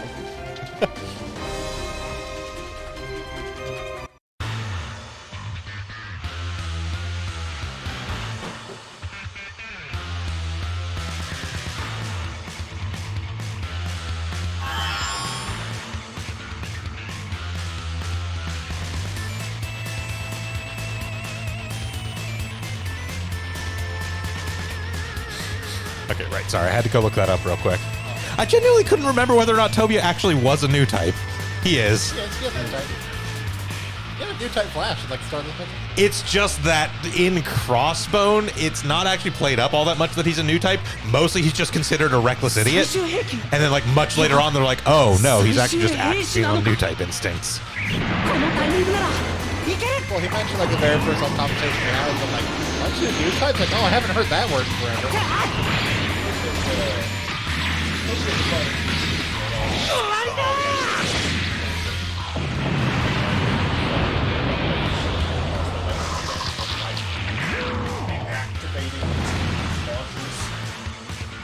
Yeah, like Tobia is just kind of a insane idiot, and then like later on, everyone's kind of like, oh, he does that shit because he just actually has really good new type instincts.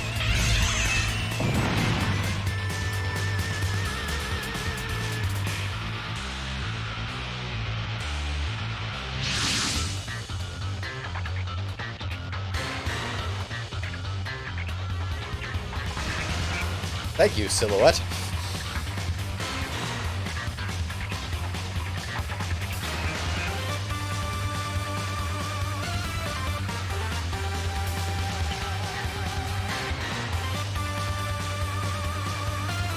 Oh, but you have to go by Kincaid now? I have to go by Kincaid for the foreseeable future. Oh, okay. Orphan, one who has lost their parents, or orphan frequently. Oh, I see where the confusion is. Okay, but are we to cooperate with Kincaid in the present moment? Until I order otherwise, you are to cooperate with Kincaid. We just stop saying his last name. It's very Never confusing. helps.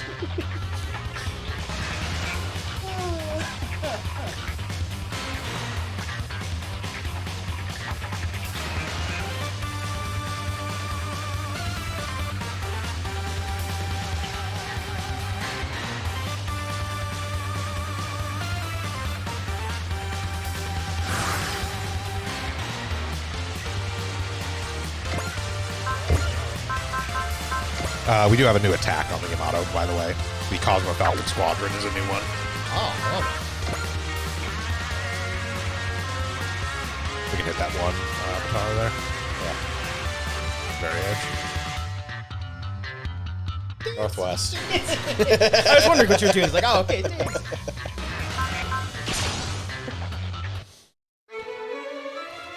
God, I love that. And he was near 0% chance to hit.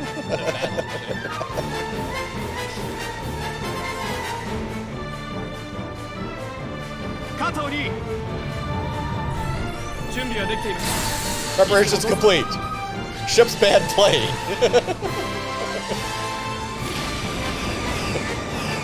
Attack of sent down fire squadron.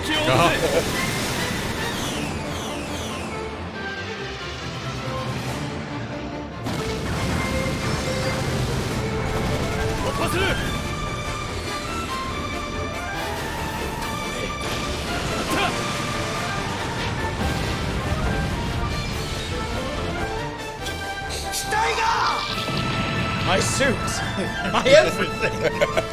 That's a lot of misses.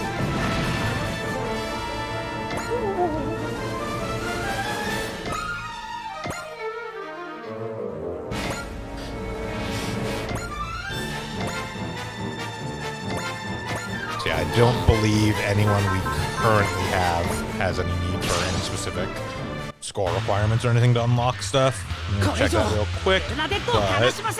We can just use the better one.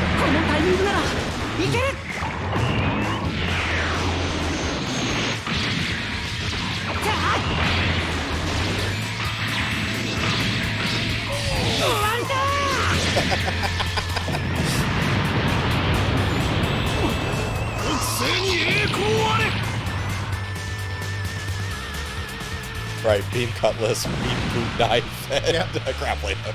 And beam punch. About Qatar. Qatar. Yep.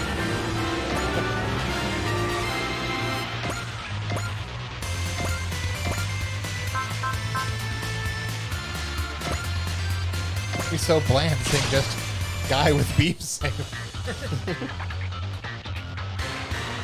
Yeah, I mean, the F91 is a pretty basic-ass mobile suit.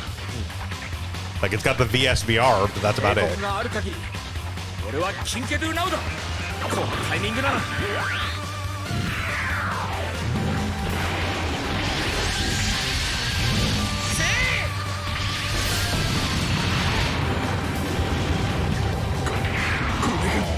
ガンダムの力か宇宙海賊どもめそれでもまだ戦いを続ける気か I have to tell you, I completely forgot about the suit that was just a flying axe wedge. It slams its face like an idiot Not into just a everything. flying axe wedge. It's an anglerfish that's a giant flying Yes. axe wedge. That's adorable.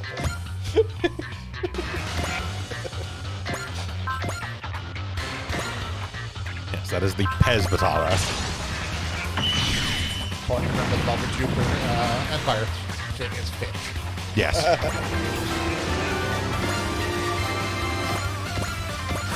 Okay, haven't checked the secrets list. Yeah, we do not have any units currently that we need to worry about score or anything on. So just murder things. Basically.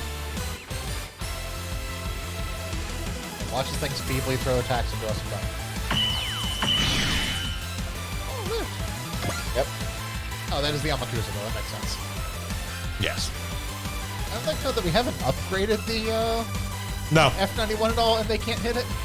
No, the F91 is an insanely high mobility suit, just to begin with. That's its whole thing. Okay, so I am fully aware that most things probably aren't going to live in this combat. If there is, I had to step out for a second and didn't see the war crime. Oh, well, we'll do the war crime again. Yeah. Then we can finish off the Amakusa with the war crime.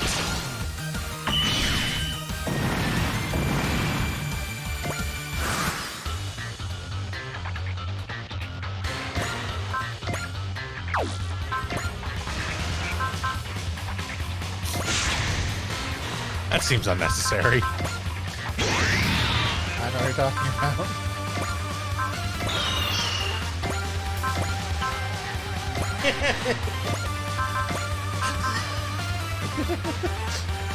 Thank you, Trophy. Not done yet! Alright, just gonna sit back and enjoy this one. 火力を前方に集中各砲座配置につけ地方副砲全訪問発射準備整った照準合わせ各砲座目標の座標入力座標入力照準よし打ち方始め打ち方始め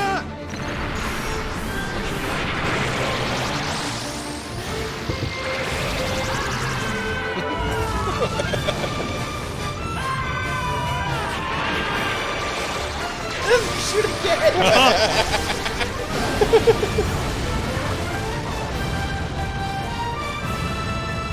Make sure they're extra dead as we fly through the fire. Badass. Oh, that's fantastic. Yes, sir.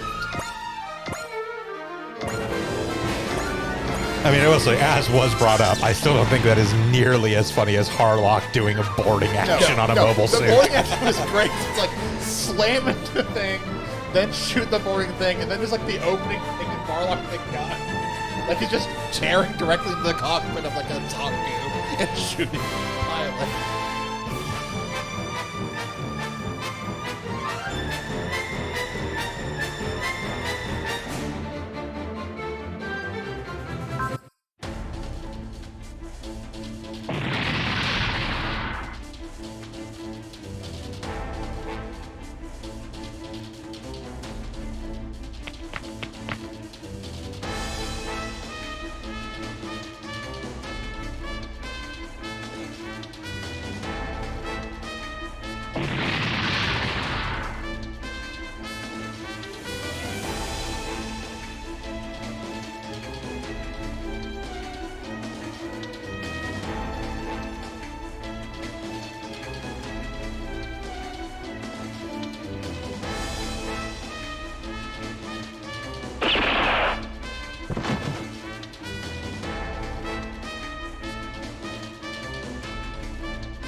Right, so the password is 12345. Amazing. It's the same code I use for my Gundam. Is a code on your Gundam? No one does.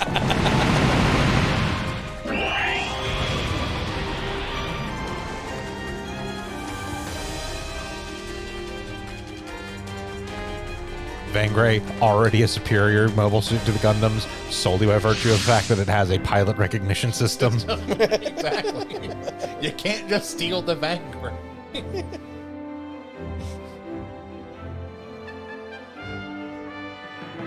has a pilot recognition system. It may also have an AI.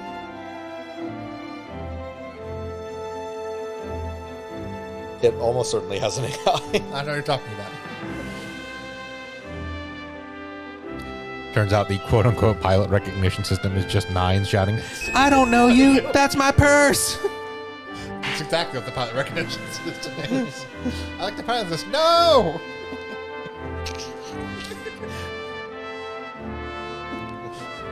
I don't understand why the system will let me pilot it. You smell funny.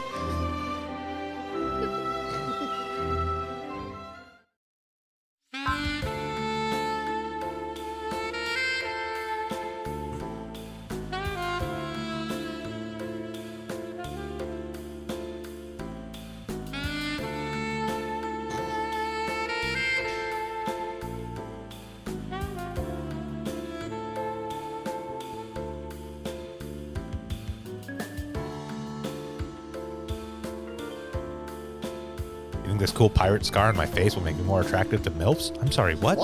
Look, I'm going to be real with you, Bernadette. There's a non-zero chance that at some point I'm going to have a love affair with your mother. That's, among other things, information I didn't need to know right now. Knowledge of the future is a terrible thing.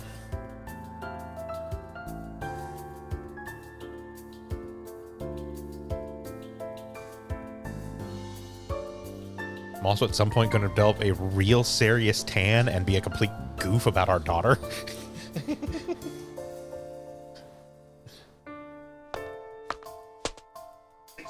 Sorry, for a second, I thought someone had the Yotaro scoping sensor on. No, they just do silhouettes to introduce characters that they then show like 5 seconds later. It's like, Cecily, I'm sorry, that suit is unmistakable. That's Bararona, thank you very much. That suit is unmistakable. There's only one person who got the fresh shoulder pads on the outside, so the outside. Look, she just really likes the Quibbly.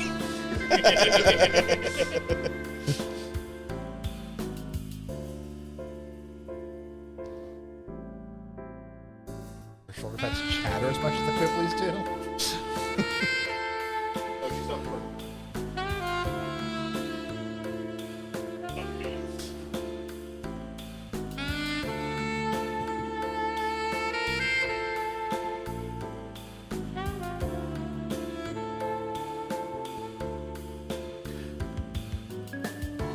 Well, okay, but Toby, technically she is going by her quote-unquote proper name. They switch off. It's dumb. I don't remember why Steve changed his names. Reasons. I guess when you become a pirate, you decide to, like, get your old identity. Technically speaking, he's labeled as a traitor by SNRI. Oh, right. AWOL with the Gundam or some shit. Yeah. Makes sense. Mara, I understand why, because she had to rally the Ren Crossbow Vanguard banner. Yeah. But yes, that is the actual reason for the whole like Kincaid now thing, is because Seabook Arno is actually labeled as like a traitor. Ah. It's fine, fuck SNRI, they become best fun.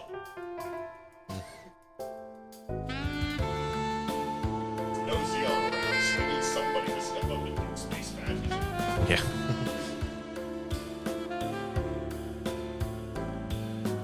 Instead of the Civil Revolution, I don't know, it's confusing. It's something they got. Well, the guillotine could easily be seen as a symbol of revolution gone wrong, so... Yes, but in this case, that's what I don't understand best. They're a cult. They have a new type cult.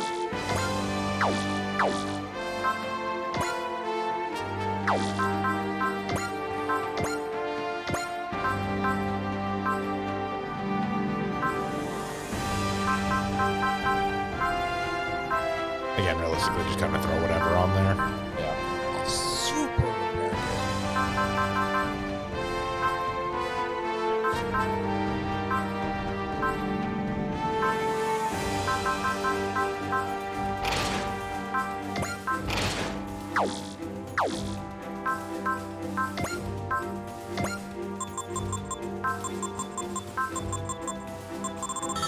I'm not sure why you're going to spend for this. Costs nothing. We will eventually. The weapon I can maybe kind of see that is a bit more on the expensive side, but Yeah, like I wouldn't maybe not necessarily increase the attack stats of everything we get, but like the regular stats, like there's no reason for quite a while to not just max out everything. Unless it's quite literally a unit we're thrown that we're never gonna fucking field.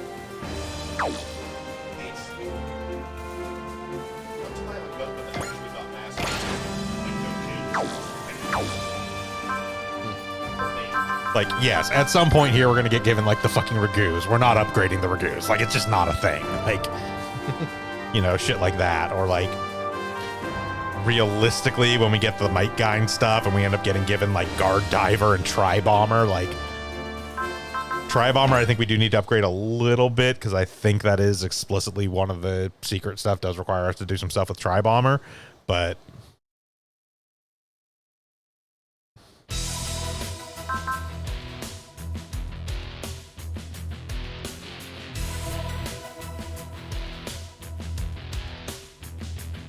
is there a reason why there's a dude's bronze face in the middle of their whatever the fuck that is? I mean, it's the bridge. Bridge then. Okay, that still doesn't explain the bronze face. What do you mean?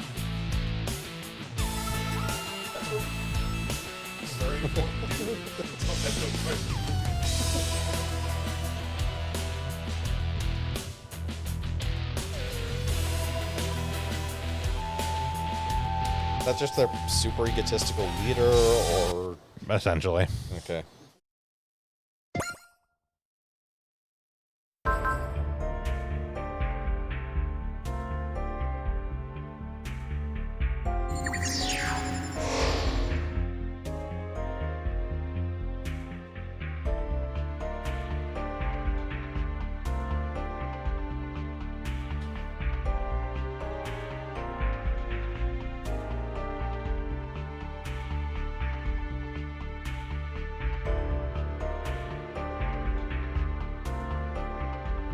I believe that is explicitly Dessler, if I remember correctly. It's been a while since I actually watched Yamato, but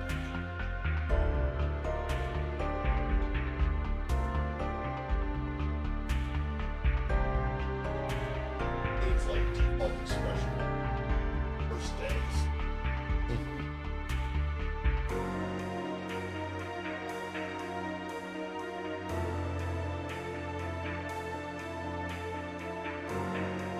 just in case you thought the Gamelus Empire was subtle, by the way, Dessler is Soto Dessler. Soto being a term for leader that is also the Japanese translation of Führer. Ah.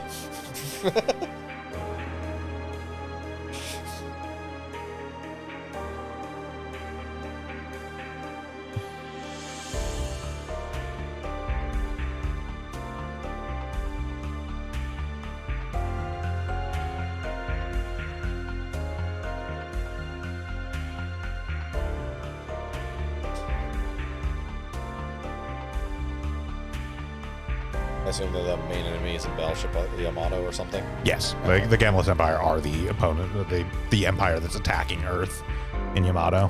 Okay. A new weapon. Like- implosion militia kit. Like the whole sort of basis we've seen here about like Earth being basically entirely a huge radioactive wasteland and all that stuff. That is actually Space Battleship Yamato 2199. The base scenario of this game is based on that. Okay.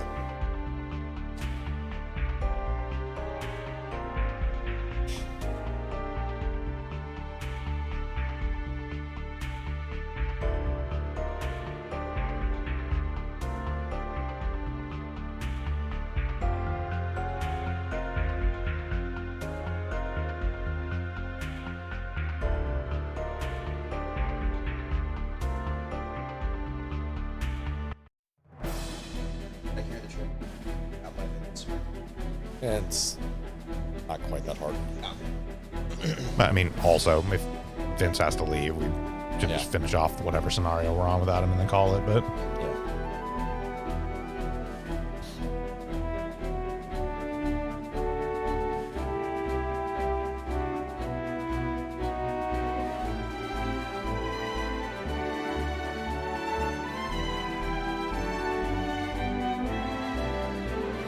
Well, almost certainly get through the next scenario before I have to leave, honestly.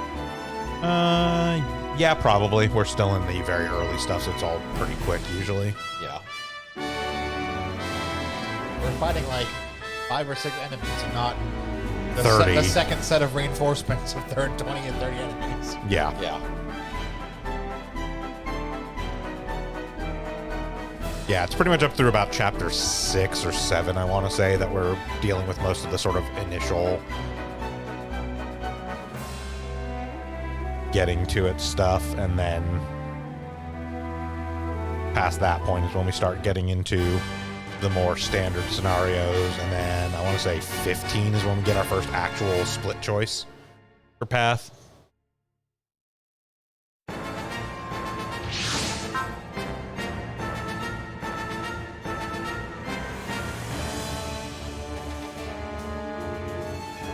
Which also technically is one of our first things we need to aim for, but we don't even have the units yet for that, so. Basically, when we get to that first split, we get the route to either stay in Arsenal or head to Space, I believe is the split. If we choose stay in Arsenal, which is what we're going to because that's how we get Full Metal Panic stuff faster, we need to have the Might Gain dude, so Maito, Tri-Bomber, and Guard Diver, have a combined score of 60 by the time we actually choose, by the time we finish scenario 14, which is the mission right before the split. So, in order to get Black Brave Express, which gets us Black Might Gain. Maita will have to do some work. Yep.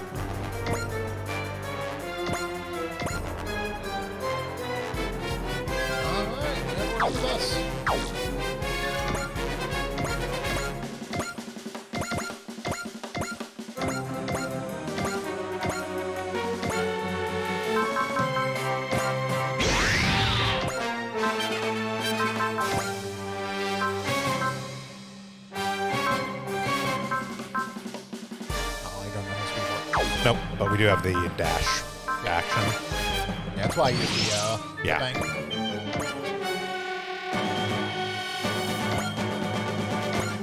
So we can at least get a little bit of a movement increase there, even if we can't do Excel yet. Ah, so now something come towards us. Now we're starting to get to see more normal enemy numbers. Yep. Hey, we gave you 3 whole units.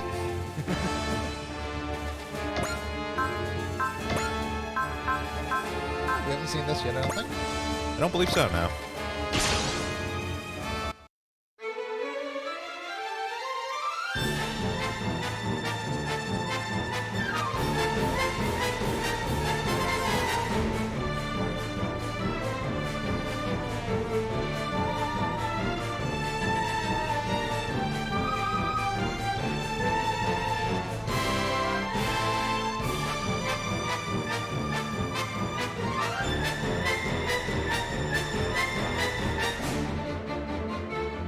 主砲三式弾装填主砲1番2番三式弾装填主砲1番2番三式弾装填完了自動追尾始め目標に照準合わせ自動追尾よし照準よし撃ちター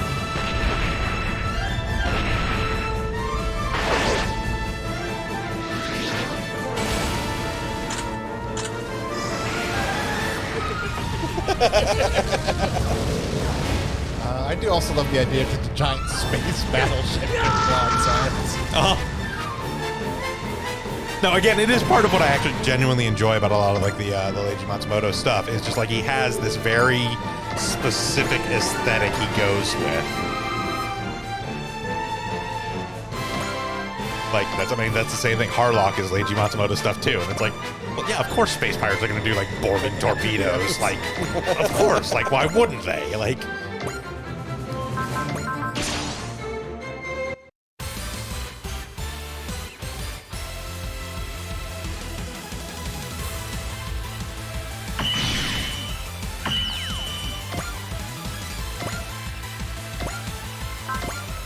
yeah, he just, Matsumoto series just always have like a very cool aesthetic to them and like really just like stick to it.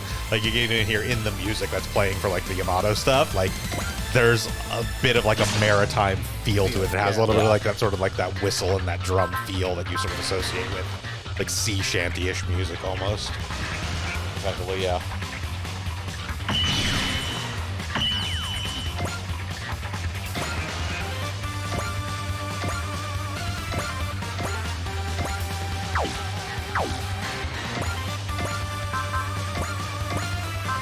Now, one thing I would love to see, because here's the big thing, the inclusion of Space Battleship Yamato 2199 in this game was actually a very big and kind of important thing for the Super Robot Wars series. It was actually the first instance of like a non-mecha, like sci-fi series being included in Super Robot Wars. That's why, like, prior to this point, it was always, like, Bright and whatever from Gundam, that was it, because most other mecha series don't typically have, like, a lot of, like, warship stuff to them, so Gundam very typically was the default. Whereas this one, it's like, they have, like, the Cosmo Falcons, which are little fighter craft, but they don't really have mecha in Yamato. Like, that's not a thing. It's not what Yamato is. So now that they're starting to include more of that, because we got this, we got Harlock, we're getting more of that. We got like Cowboy Bebop. We're getting more inclusion of just general sort of space opera, sci-fi stuff in Super Robot Wars. Yep. I really want them to include Leiji Matsumoto's Galaxy Railways. I would absolutely lose my shit if your primary warship for your like Super Robot Wars team was a fucking train. Also, just because Galaxy Railways is actually legitimately great. I absolutely love Galaxy Railways, but like, it would just be funny as shit to do Galaxy Railways, Galaxy Express stuff in the Super Robot Wars game. Oh, this would be scary if anything could hit us. Yeah. Watch out, your teacher will run out of energy for attacking them all at the time. We'll get back on our battleship then. And I mean, again, I would feel kind of bad for it if it weren't for the fact that we have already established, like, even the MPF 91, like, nothing could fucking hit it. No, nothing like, can hit it, just... Yeah. So. It's not like we've broken the game by pumping a bunch of money into here. All that's really doing is letting us one-shot things, basically. Yeah. It is a speeding up tutorial, basically.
His background looks like a No Man's Sky.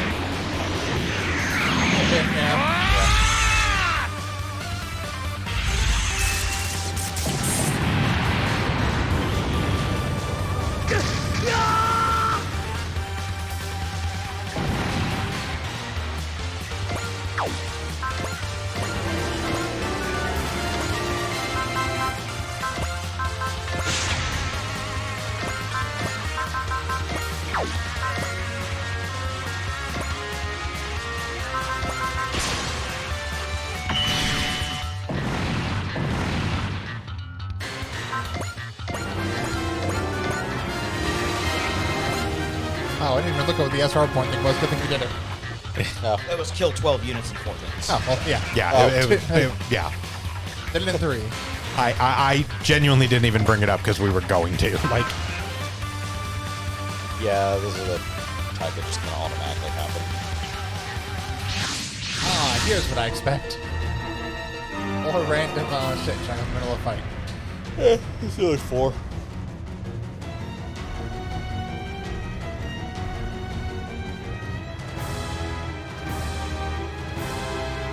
well, yes, you see, we have to justify the Vanguard getting its new attack. Oh, Vanguard gets a new attack. Hold on to your butts.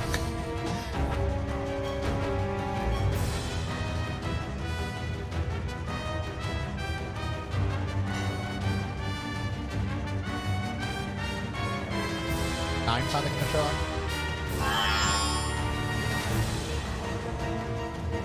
Sort of. Not like fully yet, I don't believe, but Not in the Geisel person yet. yeah. We don't get steampunk nothing. No, but we do, I think, for the first time, see the actual like System 99 thing. 勝負よガミラス FCS ミサイルを選択とにかく突撃突撃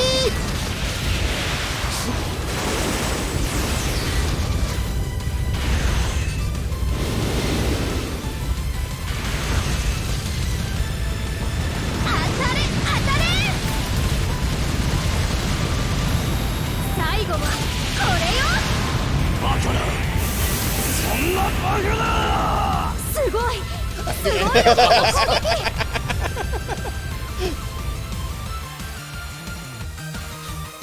So that's tactical charge maneuver Rekka. Down with it. And That- she's that, not That new was a type? combo where I No, that fired was- every weapon I had, including some missiles I didn't know I had before. And then it was a sweet ass end with fade to white.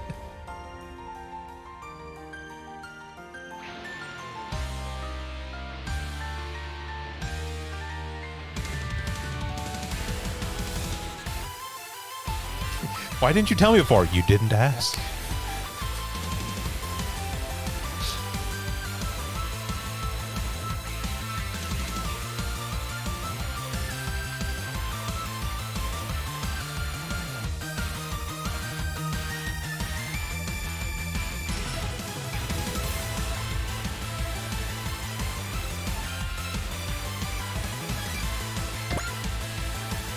Don't somehow lose Vanguard Yamato.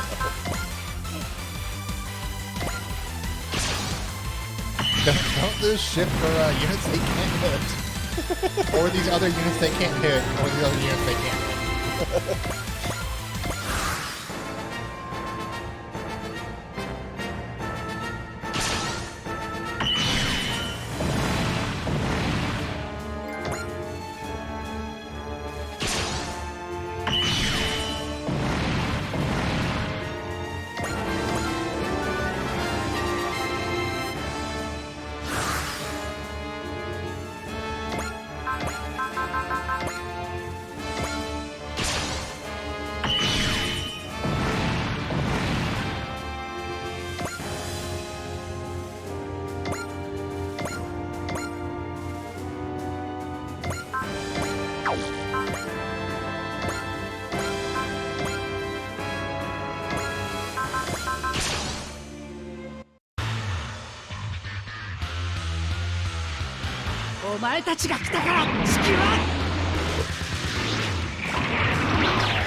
Naughty shit. 戦力は事前の報告以上か攻撃を開始しろ信玄を研ぎ澄ませ生き残るためには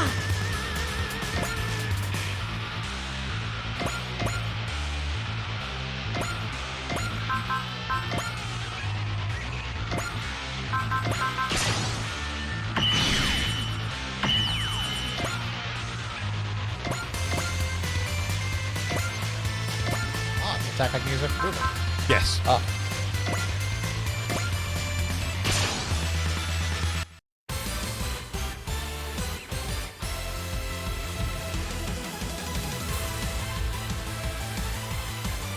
course not.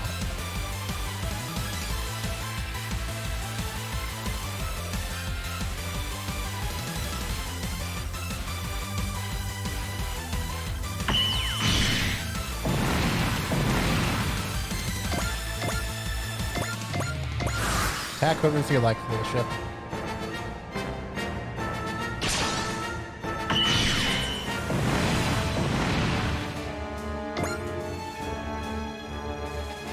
Having made the worst possible choice of who to attack. I mean, there wasn't a good choice. The crossbow's probably the best choice. I don't remember those one shot. The crossbow now one-shot them, but Kincaid is absolutely the worst possible choice because he does have a actual counterattack. So it hits before they do. Yeah. I mean, not that they would have hit. I mean, they would have missed anyways, but they didn't even get a chance.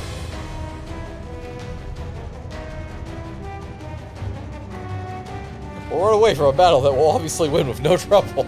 That will confuse them. No, the backing up for distance. Remember, we need to do a test fire of the wave motion gun. Oh, right. We're testing the new weapon. Uh-huh.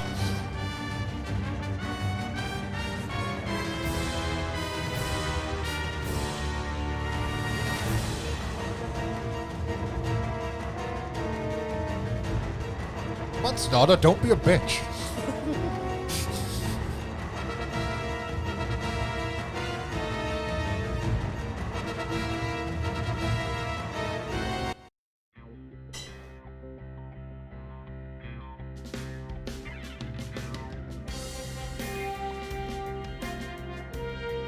You haven't hit a single ship we have. A single ship we have. You keep I missing don't the think you battleship. understand the disparity between power levels.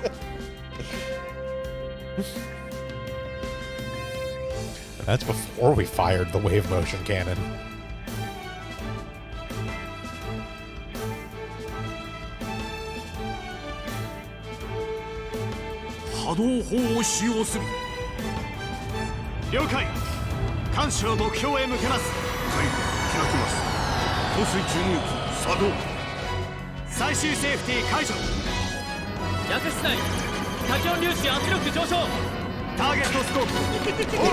God, yes!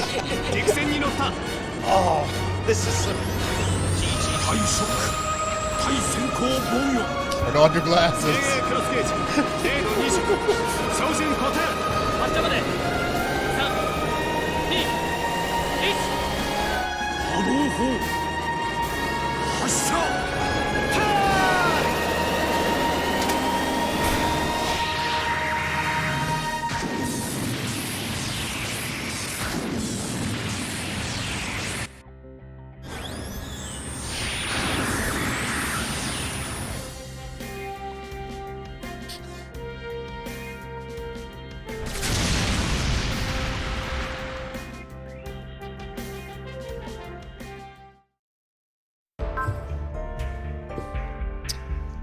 Yeah. What was that about not understanding the power scale differences?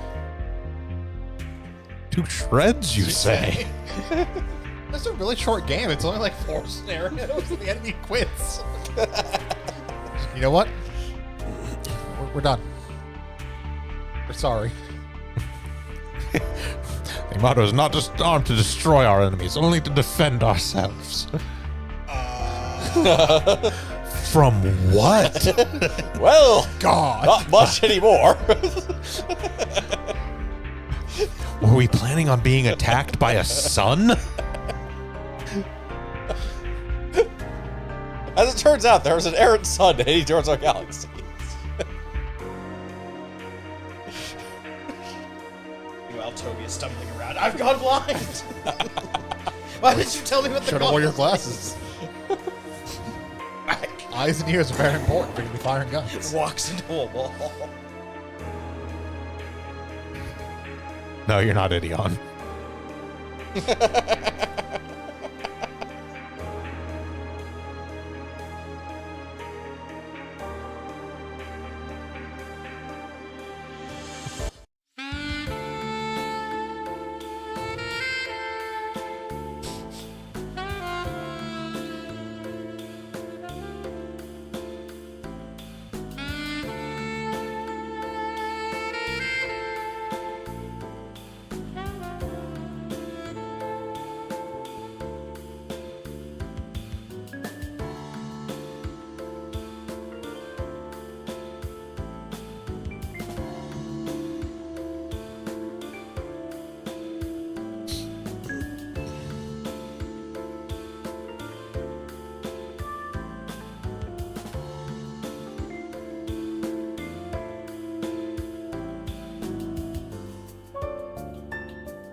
Do what I fucking want.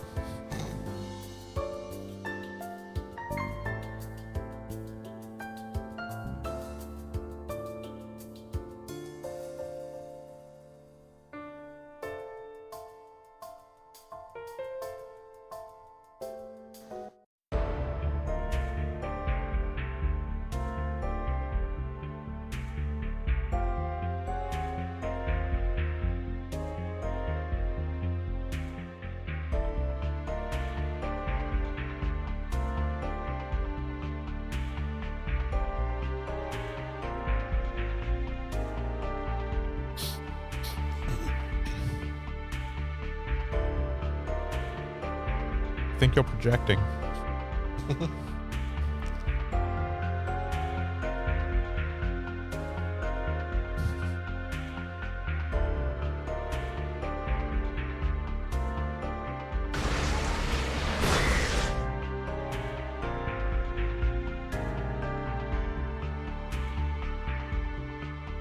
It's a shame when Nine goes rampant and goes to kill all of us.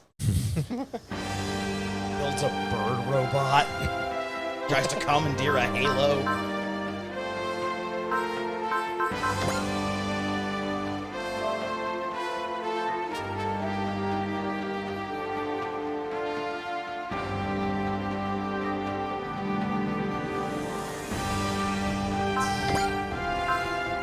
Six is the first one. Yeah, 6 is the first set.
Running BSD.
Ah, the sad saxophone. Saxophone.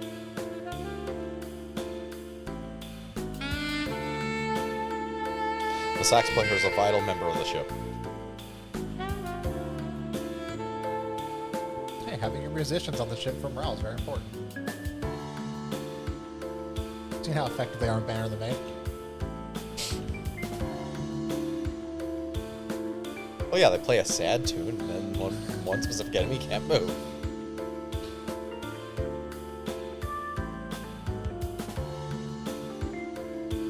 You stop that right now.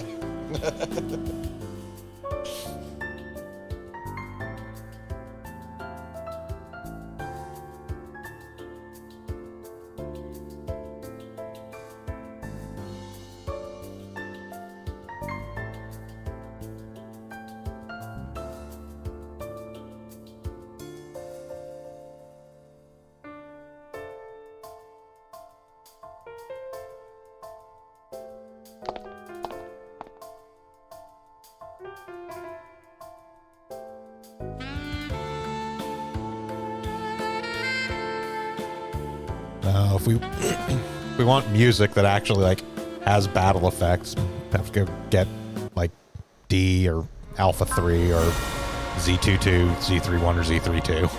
That's where Macross 7 shows up. Hell yeah. I don't remember if any of those particular ones have a decent translation yet or not.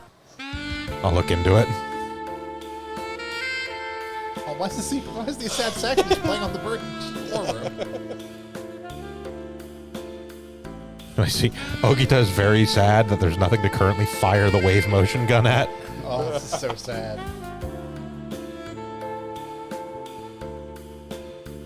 So much destructive power at my hands and nothing to point it at. Ensign Kodai, did that asteroid give us a funny look? So we can't just fire the wave motion cannon. Everything that looks at us funny. Can't or we? doesn't look at us funny.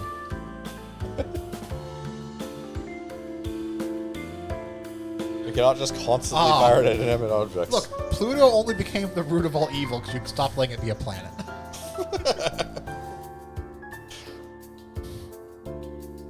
It's very upset you hurt its feelings.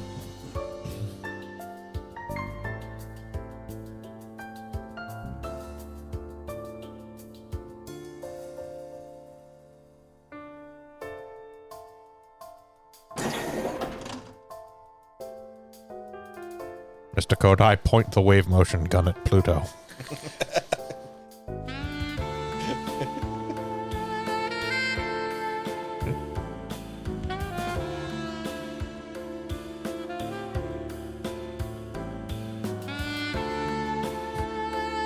Of course not. It's information of... It's a piece of equipment that's vital to the repairs we would need to make to the ship. Why would we have it on board? Okay, in fairness, they had a pretty ad hoc launch, so... Look, we need some MacGuffin on board to repair the ship. We can't clearly have MacGuffin on board already. Sci-fi sounding How now. many stowaways do we have?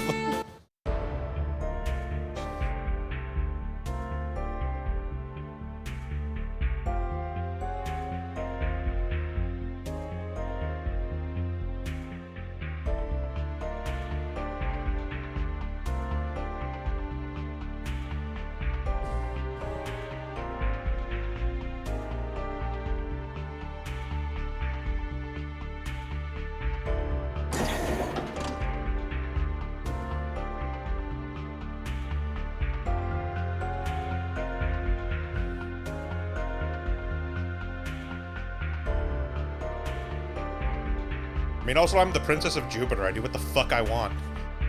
Also, why are you so bad at figuring out that people are stowing away on your ship? I didn't even have to hack your system to open the hatch. I just kind of stayed on board. I just didn't leave. Well, in fairness, this is the size of a battleship that's supposed to crew thousands, and there's like, I don't know, a dozen of us here. So, it's pretty easy to hide. You figure someone would see them off. They did. Just turn around and came back on. Did she do that? I don't know. She's like Queen of Jupiter or something, so... Since we haven't yet shot Jupiter with a wave motion cannon, I guess she still has some authority.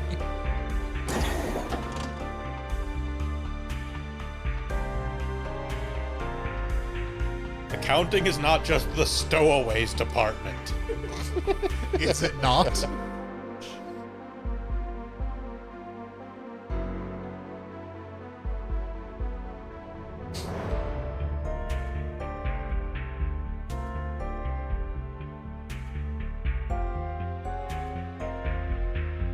servitor, you can count, right? Smacks him. Had to ask. That's not a requisite. Soji's in accounting. One too many. There, you can count. Yeah, that was A counting. You're good.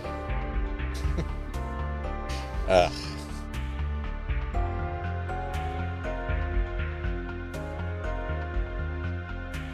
It's actually not like anything to deal with numbers. They're just the department that deals with, like, you know, talking about things that occurred, giving an account of them.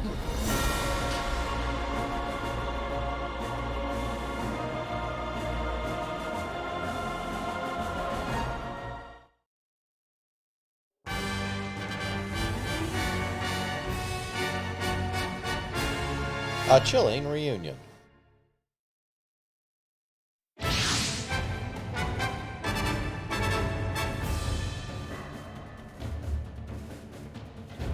That's not an auto.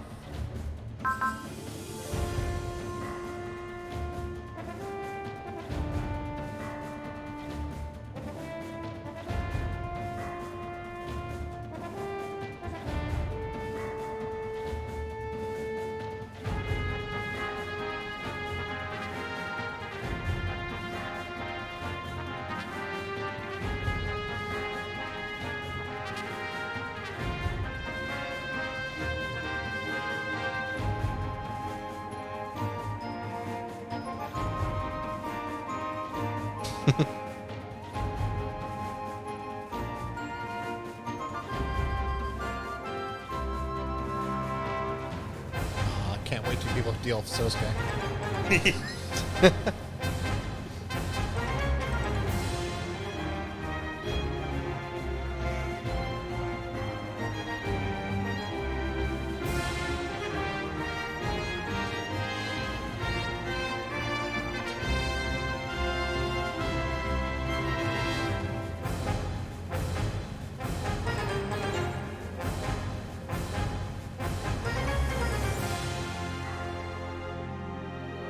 You look a lot like a woman I found in a pod.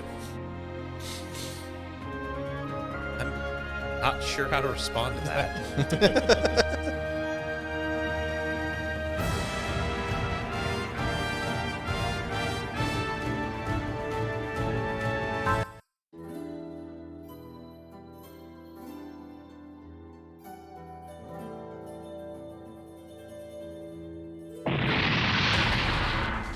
On the downside, we didn't find a single survivor. On the bright side, we can now make snowmen. So now no one will fire the wave motion game. There were no survivors.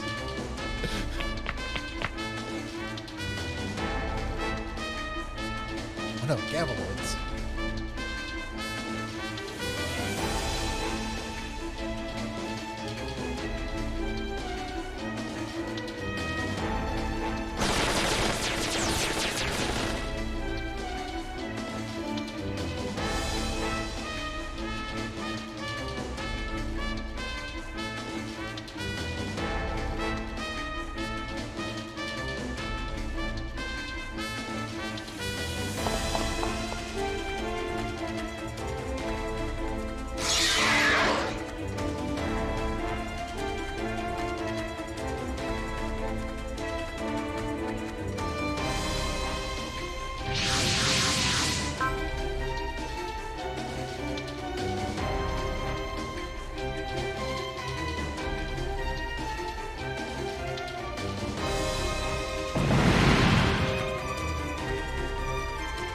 You can't just add Cosmo to things. It's sci-fi. Fucking watch me.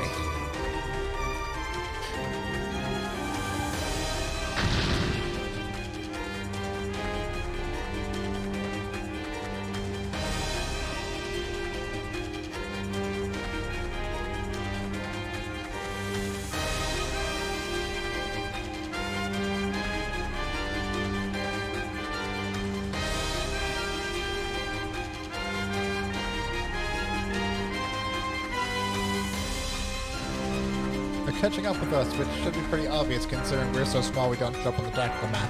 And we're giants.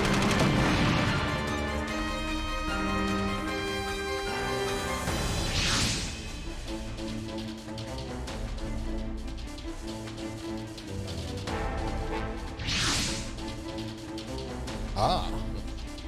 I Shouty boy. heard there was a ruckus. And no one invited me.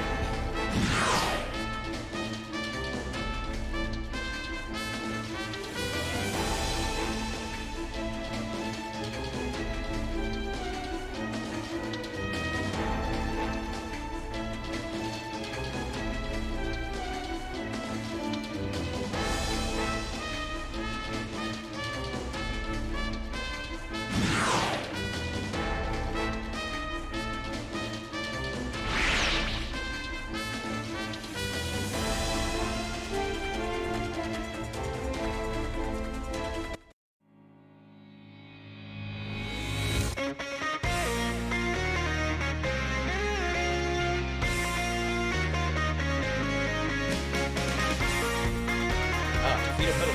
One hit.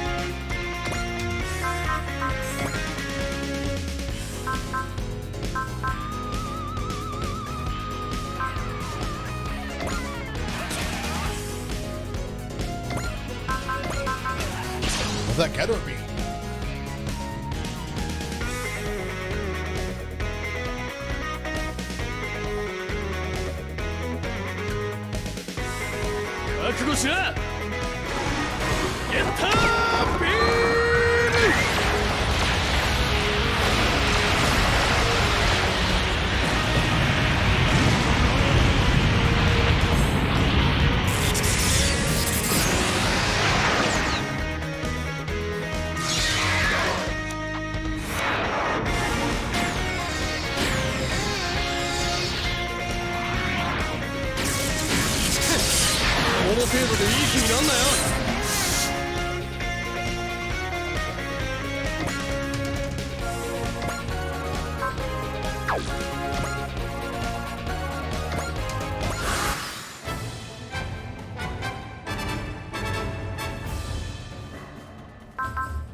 Matter what we use.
It's fine. Tank Bot is here.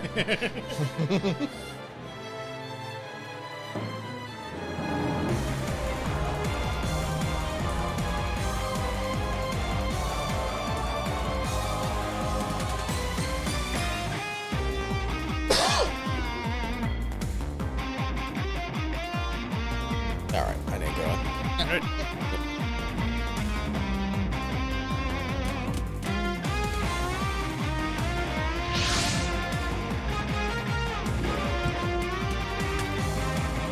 Krampus, you are on monitoring duty for OBS now. Got it.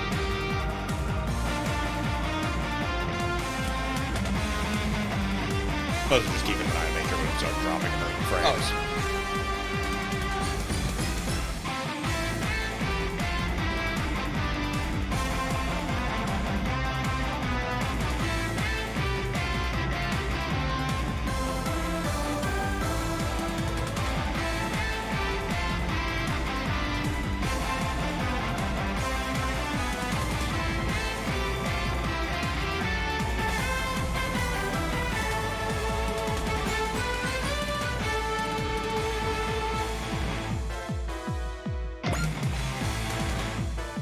For some reason, I think it's pretty hard to kill one in a single hit. I don't know. They're pretty tough.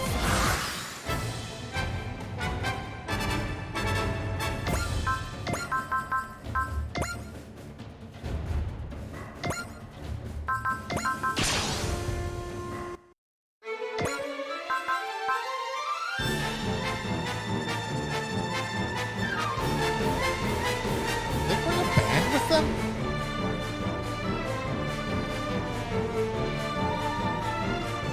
It's that guy from the engineering section with the sparkly eyes. He is the one-man band. Oh, there we go. First officer, I will throw you at the airlock if you don't let me fire the wave motion gun at these things. It's broken, sir. That's the whole reason we came to the planet, so we can fix it.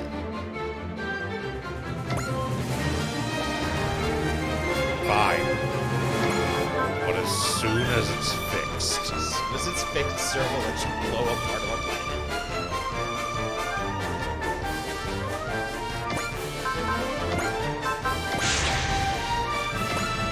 Black Getter strike!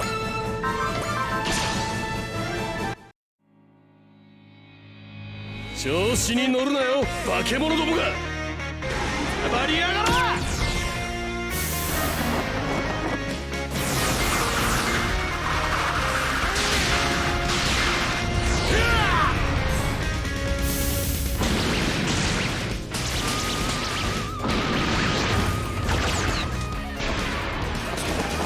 逃げられると思うなよ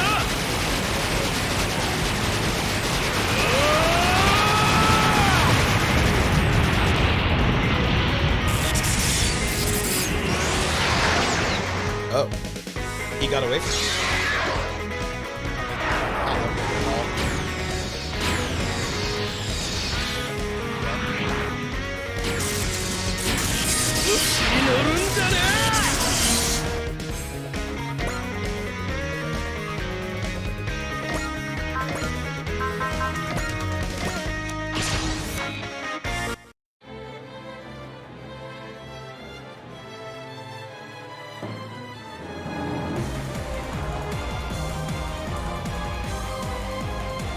どこの世界にも戦いがあるようだな敵は焼き尽くすいけブレストバーン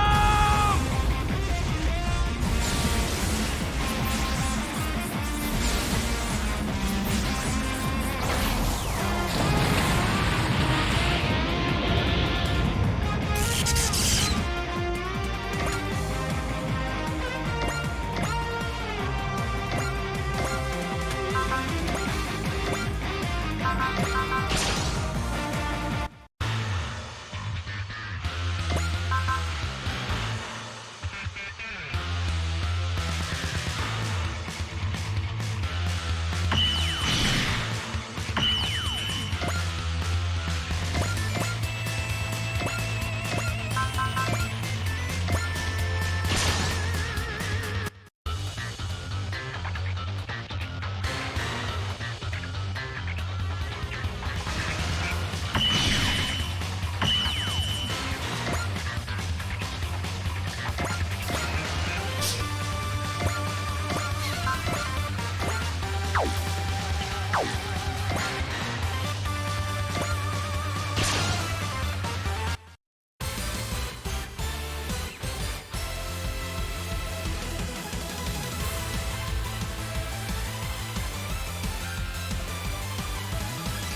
Just to be safe.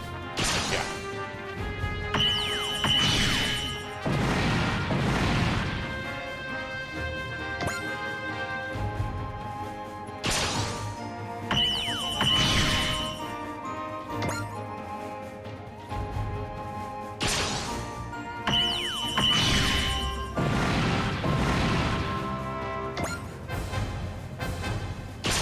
Oh, I haven't seen that. It's fine. There will be Well, plenty more of time. chances, yeah. Great is basically going to be part of our standard team. I was gonna say, I get the feeling that Mazinger and Getter, like always, are gonna be part of the core team. I mean, if nothing else, then for the fact that we're not going to, for quite a while yet, have more units than we can also deploy anyways.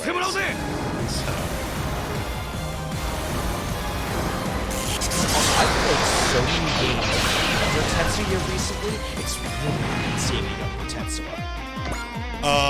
So that's not actually specifically younger Tetsuya, that's from a specific version of Oh. Great Mazinger. Because what we have for this one is explicitly the Shin Mazinger Zero versus Ankoku Daishogun, which is like one of the like sort of variant things in the same way that like Getter Robo Armageddon is a different set of stuff than like the regular Shin Getter Robo stuff. はい主砲発射準備初期可能 It's just a different art style. It's intended to be basically the 自 same 動追尾始 Tetsuya. め目標に照準合わせ自動追尾よし照準よし主砲発射主砲ファ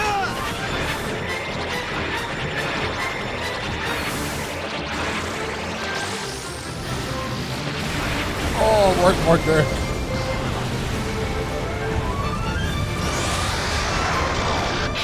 I too would bomb and explode at somebody.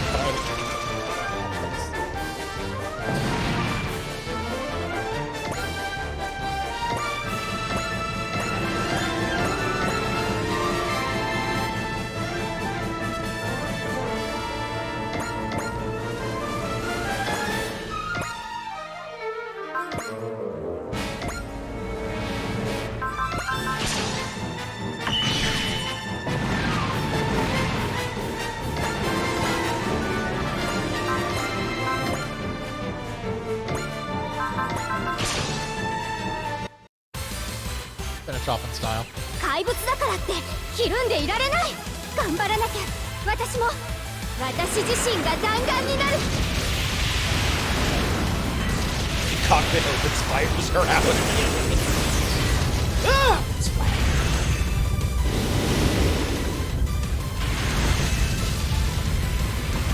絶対に逃がさない。かかった。今だ。 I do like how all of those missiles fired are literally just a distraction. Yes, fires a giant wave of missiles distraction so they can fire some shots. Then rains missiles down everywhere to make them dodge into an explosion. Yep.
my nuts. Low block.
I bet between the two of us we could eat this table.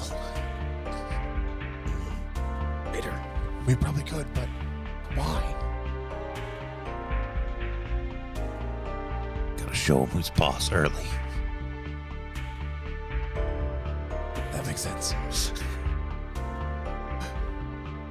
Hey, are you gnawing on that table? Like bad cop crazy guy that wanted the interrogation.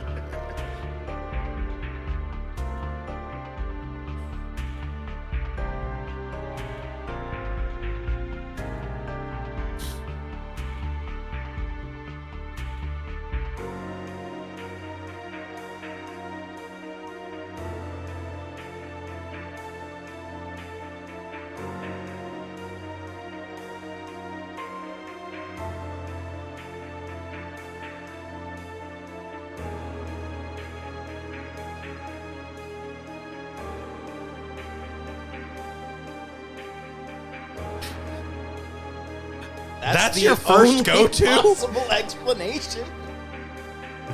Clearly from another dimension. Exosonata, I'm going to have to ask you to go to medical.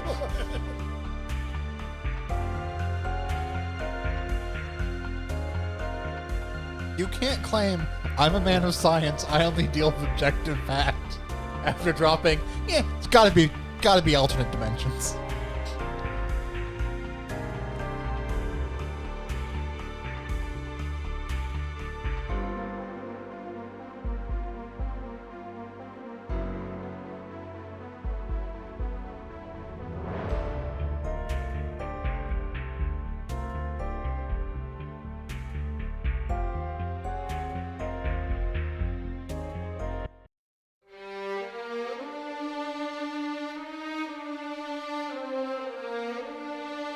It is hour 6 without the wave motion gun. Its presence is sorely missed.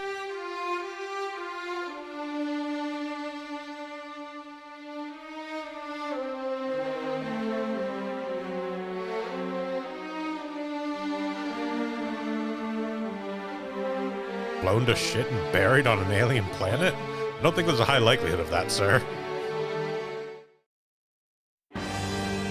All right.